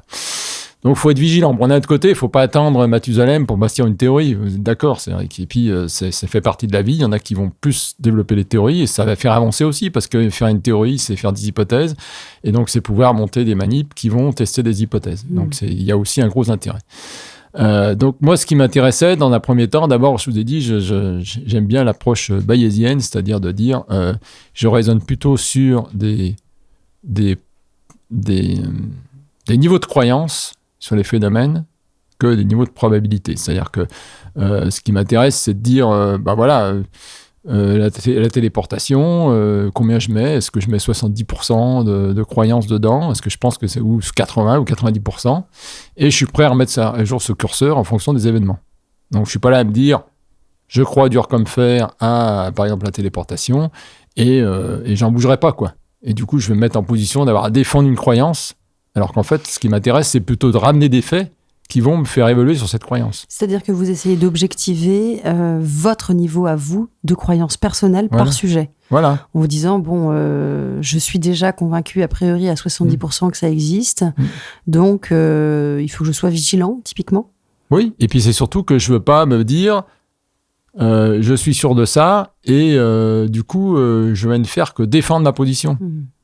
Même si je suis à la limite à 90% ou 100%, pourquoi pas, je sais que c'est un curseur et que quelqu'un peut arriver à me dire, en fonction de ce qu'il va me dire, peut-être que je vais redescendre à 95. Mais j'accepte de redescendre à 95. Avec le risque de la croyance, c'est je suis à 100% et j'en bouge plus. Et si quelqu'un vient, il risque de me... Comment dire ? Je me fais prendre en termes d'identité parce que il me remet en cause. Alors que moi, il m'amène des faits qui valident que c'est inverse à ce que je pense, je vais peut-être redescendre, voilà, et ça ne me remet pas en cause. Je veux dire, je vais pas m'investir en termes d'identité dans cette croyance. Mais ça veut dire que vous acceptez, vous avez l'humilité de dire que c'est pas parce qu'on est un scientifique qu'on n'a pas de croyance non plus. On a à un moment donné, même si pour moi, un des points clés, c'est d'être capable d'avoir du doute. Parce que je pense qu'aujourd'hui, le cerveau, il a tendance, et là on n'a pas parlé du cerveau, mais ça c'est intéressant. Il a tendance justement à mettre des catégories, à mettre des noms, à nomadiser et à ne pas avoir de doute. C'est plus rassurant, c'est plus facile pour avancer. Enfin, on pense que c'est plus facile. Si vous acceptez d'avoir du doute, au contraire, ça vous ouvre plein de champs. Le champ des possibles. Si vous mettez tout en catégorie, vous avancez peut-être plus facilement dans votre tête, vous avez l'impression que vous avancez plus facilement, mais en fait, vous allez louper plein de voies. Alors que si vous gardez le doute, vous restez ouvert. Donc je pense qu'un des points clés, c'est d'être capable d'avoir des doutes. De se dire, il y a plein de choses qu'on ne connaît pas et c'est pas un problème. C'est pas un problème d'être dans un endroit inconnu. C'est ça la découverte aussi. Et du coup, vous avez aujourd'hui, alors je reprends ma question. Oui, est-ce que vous avez une théorie pour expliquer donc du coup, des théories. c'est pour vous expliquer. Voilà, donc du coup, je suis ouvert à différentes approches. Donc effectivement, il y a des approches qui sont plus centrées sur, on va dire souvent le monisme. Le monisme neutre, ça veut dire qu'en fait, on a quelque chose invisible, non physique, qui va générer à la fois la matière et l'esprit, d'accord, et qui peut être synchronisé. Donc on appelle ça le monisme. À contrario alors si on reprend les théories, le solipsisme, donc c'est de dire voilà, c'est tout créé par le cerveau. Ça, on peut en discuter parce qu'il y a des choses très intéressantes. C'est vrai que vous vous dites tiens, si vous regardez les choses qui sont décrites dans Lionel Nakache dans son cinéma intérieur, c'est un petit bouquin, mais en 5-6 choses, il vous montre des choses incroyables sur le cerveau. Donc, par exemple, vous devriez, vu qu'on a un nerf optique au milieu du cerveau, on devrait voir une grosse tache ici, au milieu de notre champ visuel, on ne le voit pas. Alors, on peut se dire c'est un effet stéréo, même si on ferme un œil, on ne le voit pas non plus. Donc, ça veut dire quelque part que mon cerveau, il est capable de m'effacer un gros rond au milieu. D'accord ? Donc, ce que je vois, déjà, c'est... Voilà. Deuxièmement, le cerveau, en fait, on a des petits cônes qui font 3% d'angle, qui ont des couleurs, rouge, vert, bleu. Les autres, c'est tout du noir et blanc. Donc, logiquement, ce que je devrais voir, c'est une zone en couleur, là, et puis tout le reste en noir et blanc. Or, aujourd'hui, je vous vois en couleur. Je vois en couleur ici. Donc, et tous, on voit en couleur. Voilà. Et donc, on se dit, mais en fait, c'est le cerveau qui recrée tout. Donc déjà, on voit qu'on est vraiment dans un cinéma. Voilà, et on peut continuer comme ça sur l'idée du mouvement. Par exemple, en fait, c'est une suite d'immobilité, en fait. Le cerveau part d'une suite d'immobilité, d'images, et il nous recrée le mouvement. Donc on sait que c'est, en fait, aujourd'hui, c'est à peu près un tiers, le cerveau, il échantillonne à un 13e de seconde. Donc vous croyez que c'est en mouvement, mais en fait, non. Et donc, le cerveau, c'est incroyable. Et alors, on finit, en fait... La dernière étape, c'est on s'aperçoit que le cerveau discrétise aussi la conscience. C'est-à-dire qu'en fait, on a des morceaux de conscience de 30-40 millisecondes, et après, ça s'arrête. Donc, en fait, on a l'impression d'une continuité de la conscience, mais en fait, non. Vous avez des morceaux. Et l'idée, l'hypothèse d'explication, c'est de dire que le cerveau, il a besoin, pour créer une expérience, de rassembler à la fois le visuel, le son, les sensations. Et pour ça, il lui faut bien 30-40 millisecondes. À partir de là, il a une expérience. Mais vous avez l'impression d'une continuité. Donc après, les autres théories, c'est plutôt de dire, on a un système non physique au départ. Donc ça, c'est la théorie de Thomas Campbell. Alors pourquoi on reparle de Thomas Campbell ? Parce que l'intérêt, c'est que lui, il a eu à la fois des expériences hors du corps significatives, donc où lui, il aurait touché donc, l'aspect non physique, entre guillemets, avec d'autres mondes, etc., et en même temps, il est physicien, il a travaillé en physique nucléaire, etc. Donc, il a à la fois l'approche scientifique et l'approche, je dirais, parapsychologique, voyage astral, etc. Et lui, il a proposé, donc, dans son Make Big Toe, donc Theory of Everything, avec un jeu de mots, parce que toe, ça veut dire le doigt de pied, donc c'est en méditation, et les gens, ils regardent leur doigt de pied, donc gros doigt de pied. Et il a fait une proposition, une théorie qui pour moi est assez intéressante dans le sens où il part d'une idée qu'il y a une conscience non physique initiale avec une capacité d'évolution, une volonté d'évolution, et à partir de ça, il est capable de monter un modèle et qui dit que finalement cette conscience petit à petit elle se développe, puis qu'elle se rend compte que pour évoluer, il faut qu'il y ait des échanges, des interactions entre elles-mêmes, entre guillemets. Et donc, du coup, on met en place un jeu vidéo où des avatars, donc des bouts de la conscience, viennent jouer un jeu et viennent interagir entre eux, et c'est ça qui fait évoluer la conscience. Sachant que la stratégie d'évolution, c'est de dire, l'objectif, c'est de diminuer l'entropie. Alors, diminuer l'entropie, c'est augmenter l'ordre, c'est-à-dire, c'est de dire, si aujourd'hui, l'entropie, on sait qu'a priori, la matière se défait toute seule en entropie, alors que quand on fait, si on est en négantropique, c'est-à-dire si on crée de l'ordre, eh bien, on sort de cette négantropie, voilà, de cette entropie, donc de cette dématérialisation. Donc, l'idée, c'est que la conscience elle-même crée de l'ordre petit à petit, qui permet d'augmenter l'entropie du système. Voilà. Et donc, l'idée, c'est aussi c'est l'histoire de la nappe. On met une nappe, on met des petites marionnettes. Donc, les petites marionnettes, c'est les avatars. Et pourtant, ils font partie du même drap, du même nappe. Voilà. Okay. Donc, il y a toute une théorie là-dessus, avec l'idée que les points clés de cette théorie, c'est de dire que l'intention peut modifier les probabilités futures des événements. Donc, vous êtes dans un système de simulation, il y a plein de possibilités. N'importe quoi, il y a plein de... Et donc, s'il y a plusieurs personnes qui ont une intention sur un événement, il y a plus de chances de se positionner que s'il y en a moins. Et puis, on se rapproche de cet événement, et moins on peut le changer. Voilà. Donc il y a toute une théorie, c'est un bouquin, enfin il a fait 3 tomes, mais bon, c'est intéressant. On va dire que c'est intéressant parce que ça remplit pas mal de questions. Après, par rapport aux événements parapsychologiques, il y a des choses qui sont... il y a le principe d'incertitude, qui justement de mettre en avant que le système va s'arranger quand-même pour pas qu'on puisse trop documenter les phénomènes paranormaux qui sont pas en fait logiquement dans les rules, comme on dit, dans les règles du système. Mais bon, cette partie, à mon avis, c'est à creuser parce que comme on est sur un système de simulation, logiquement, le système, il va créer ses règles pour que ça fonctionne en fonction de ses règles. Et donc, on ne voit pas pourquoi il laisserait des choses dépasser les règles. Ou bien, ça veut dire que c'est un système qui va donner l'intention est de dire, ah bah oui, vous pouvez aller plus loin que ça. Donc, du coup, vous êtes dans un autre univers. Vous êtes, voilà. C'est aussi peut-être de donner des incentives comme à certaines personnes pour qu'ils puissent dire bah oui mais vous voyez il y a peut-être autre chose et donc faire évoluer le paradigme global de la société quoi.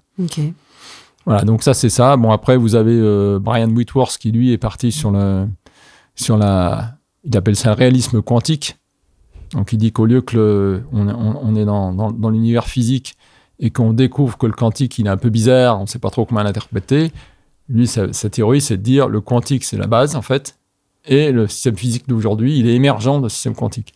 Et lui, alors, l'intérêt, c'est qu'il a développé toute ce qu'on appelle du re-engineering, c'est-à-dire qu'il a essayé d'imaginer comment, à partir d'un réseau de serveurs virtuels, il pouvait recréer toutes les lois, notamment le modèle standard de la mécanique quantique, la vitesse de la lumière, etc. Parce qu'effectivement, dans pas mal de cas, l'intérêt d'approche, je dirais, simulée, c'est que on essaye d'expliquer pourquoi, par exemple, la vitesse de la lumière, on ne peut pas dépasser 300 000 km par seconde, parce que finalement, c'est bien joli, mais on a des contraintes, et pourquoi ?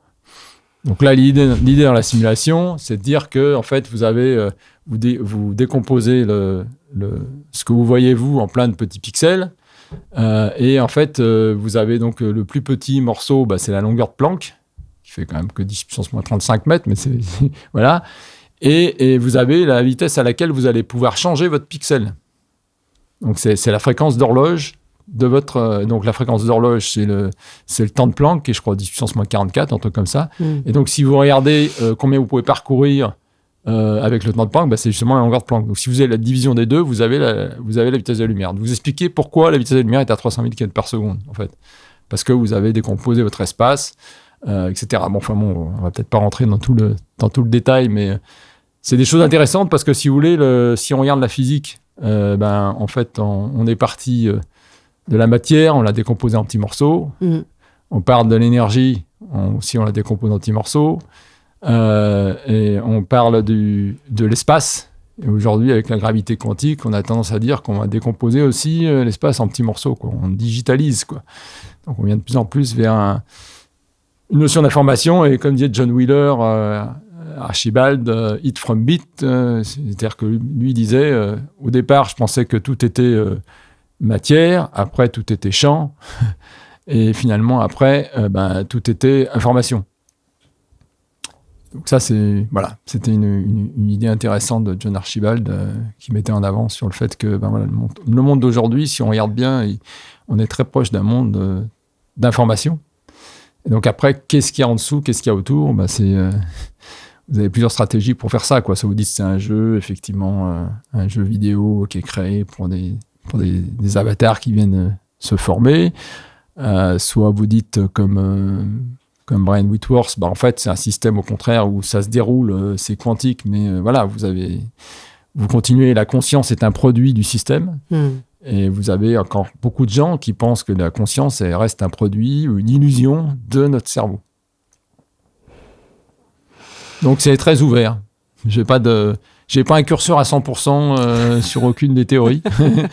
Parce que je pense que il y a besoin de tellement de choses pour travailler là-dessus.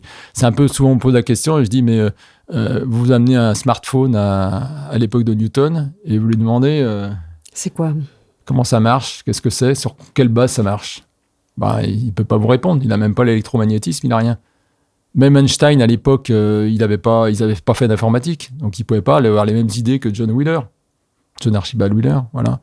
Donc c'est ça, nous, est-ce qu'on est, voilà, on est peut-être très loin de phénomènes qu'on ne connaît pas et qui pourraient nous expliquer ça, quoi.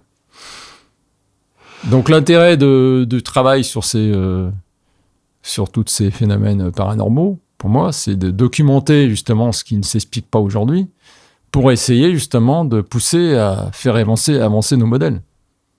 Parce que les gens, aujourd'hui, la perception des gens, c'est quand même qu'il y a autre chose. C'est au moins ce qu'on perçoit. Mais donc si on pense qu'il y a autre chose, faut qu'on étudie comment on peut l'étudier, quoi. Pas se contenter de dire on est dans la matière, quoi. Éric Dulin, c'était passionnant. Nous allons arriver à la fin de notre émission et j'aimerais que vous puissiez nous donner 3 ouvrages que vous nous recommanderiez pour mieux comprendre ces phénomènes et ces sujets. Moi, je vous ai cité celui de Nakache, je pense qu'il est vraiment super. Cinéma intérieur de Lionel Nakache, il est excellent. C'est un petit livre rapidement lu, mais qui est vraiment éclairant. Bon. C'est un peu connexe à nos sujets, mais je pense que c'est bien intéressant. Après, sur l'aspect poltergeist, je pense au bouquin de Pascal Catala, qui a fait un livre qui s'appelle, je crois que c'est Hantises et apparitions, Maison hantée, apparitions et maison hantée. Dans le même sujet, il y a aussi Clément Mallory, un livre plus récent, qui fait partie de notre groupe d'ailleurs Hantises et poltergeist. Alors lui, il est plus journalistique, mais il a fait un bouquin qui s'appelle La phénoménologie des poltergeists, et qui est pas mal du tout, parce qu'il essaye de couvrir en même temps, et il montre les arguments des sceptiques, comment ils sont documentés. Enfin bon, il y a tout un tas de choses, donc c'est pas mal. Voilà. Donc ça, c'est pour les poltergeists. Pour les médiums physiques, il y a quand même, c'est un gros morceau, mais Michel Granger, avec la saga de l'ectoplasme, c'est quand même un truc incroyable qu'il a fait. Je l'ai encore pas contacté, d'ailleurs, je vais le contacter prochainement, mais voilà, il a fait 2 tomes, il en annonce un 3e. Et voilà, vous avez toute l'histoire Alors, c'est quand même centré sur l'ectoplasme, mais bon, comme dans le médium physique, il y en avait beaucoup. Il en a répertorié 350 qui faisaient des ectoplasmes, qui disaient faire des ectoplasmes. Mais voilà, il a une approche scientifique, il a une approche très, très hyper documentée. Et je pense que vraiment, ça, c'est un livre pour ceux qui sont intéressés par le sujet qui est vraiment superbe. Bon, il y a aussi le livre de Alain Moreau, mais qui est plus vieux, peut-être moins facile à trouver. Donc lui, il a fait une trilogie sur la psychokinèse. Okay. Et donc le tome 1, normalement, est intéressant. Ça fait donc 4 ouvrages. Désolé. Pas de souci. Quel message aimeriez-vous faire passer à des personnes qui s'intéressent à ces sujets, mais qui ne savent pas quoi en faire ? Enfin, qui s'intéressent ou qui vivent même peut-être ces sujets-là. Alors voilà, il y a 2 choses. C'est ceux qui s'intéressent au sujet, expérimentez. Si vous êtes intéressé par la télékinésie, amusez-vous. Voilà, vous prenez une aiguille, un bouchon, et vous mettez, et vous essayez de faire tourner ça, vous vous amusez, vous faites ça à plusieurs, etc. Bon, voilà. Ça, à l'époque des tables tournantes, c'était devenu un jeu. Hein. Les gens faisaient des soirées de tables tournantes. Et qu'est-ce qui s'est passé ? On a vu plein de phénomènes. Voilà. Donc, plus il y a des gens qui vont s'amuser, et plus on verra des phénomènes. Donc, c'est très bien. Après, ceux qui vivent des phénomènes de poltergeist, là, c'est différent, dans le sens où ça dépend. La première chose, c'est il y a une démarche pour... ceux qui le vivent, c'est déjà d'accepter le phénomène et puis de s'apercevoir que ils sont pas tout seuls, qu'il y en a plein d'autres qui ont vécu ce genre de phénomène. Que parfois ça peut être lié à des aspects émotionnels, personnels ou du groupe. Donc il y a un aspect prendre en compte et quel est le message finalement est-ce s'il y avait un message de ces phénomènes, ça serait quoi ? Enfin là, on est tout à fait dans la démarche que propose sur CIRCE ou même IGPP en Allemagne, c'est-à-dire première étape, c'est effectivement l'intégrer, essayer d'intégrer le phénomène.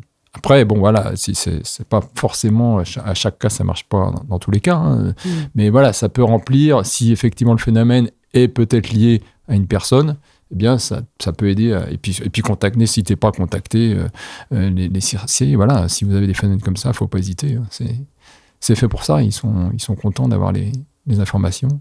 Et si vous avez des phénomènes physiques chez vous, n'hésitez pas à nous envoyer des emails.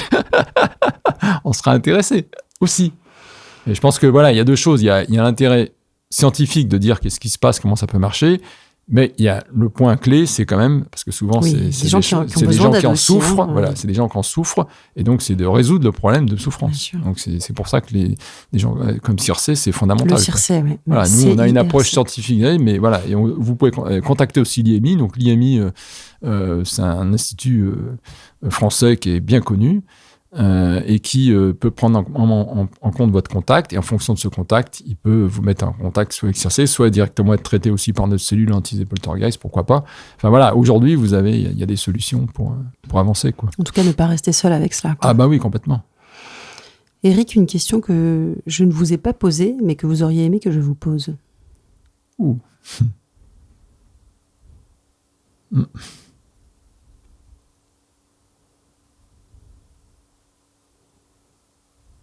Ça, c'est une colle. Vous avez été très... Peut-être... Bon, la prochaine étape, mais enfin bon, même la prochaine étape, on en a déjà parlé un peu, mais bon... Éric Dulin, un grand merci de votre présence. Merci à vous. Merci. C'était The Paranormal Show, votre rendez-vous avec les mystères de notre temps. Abonnez-vous, soutenez-nous, nous avons besoin de vous.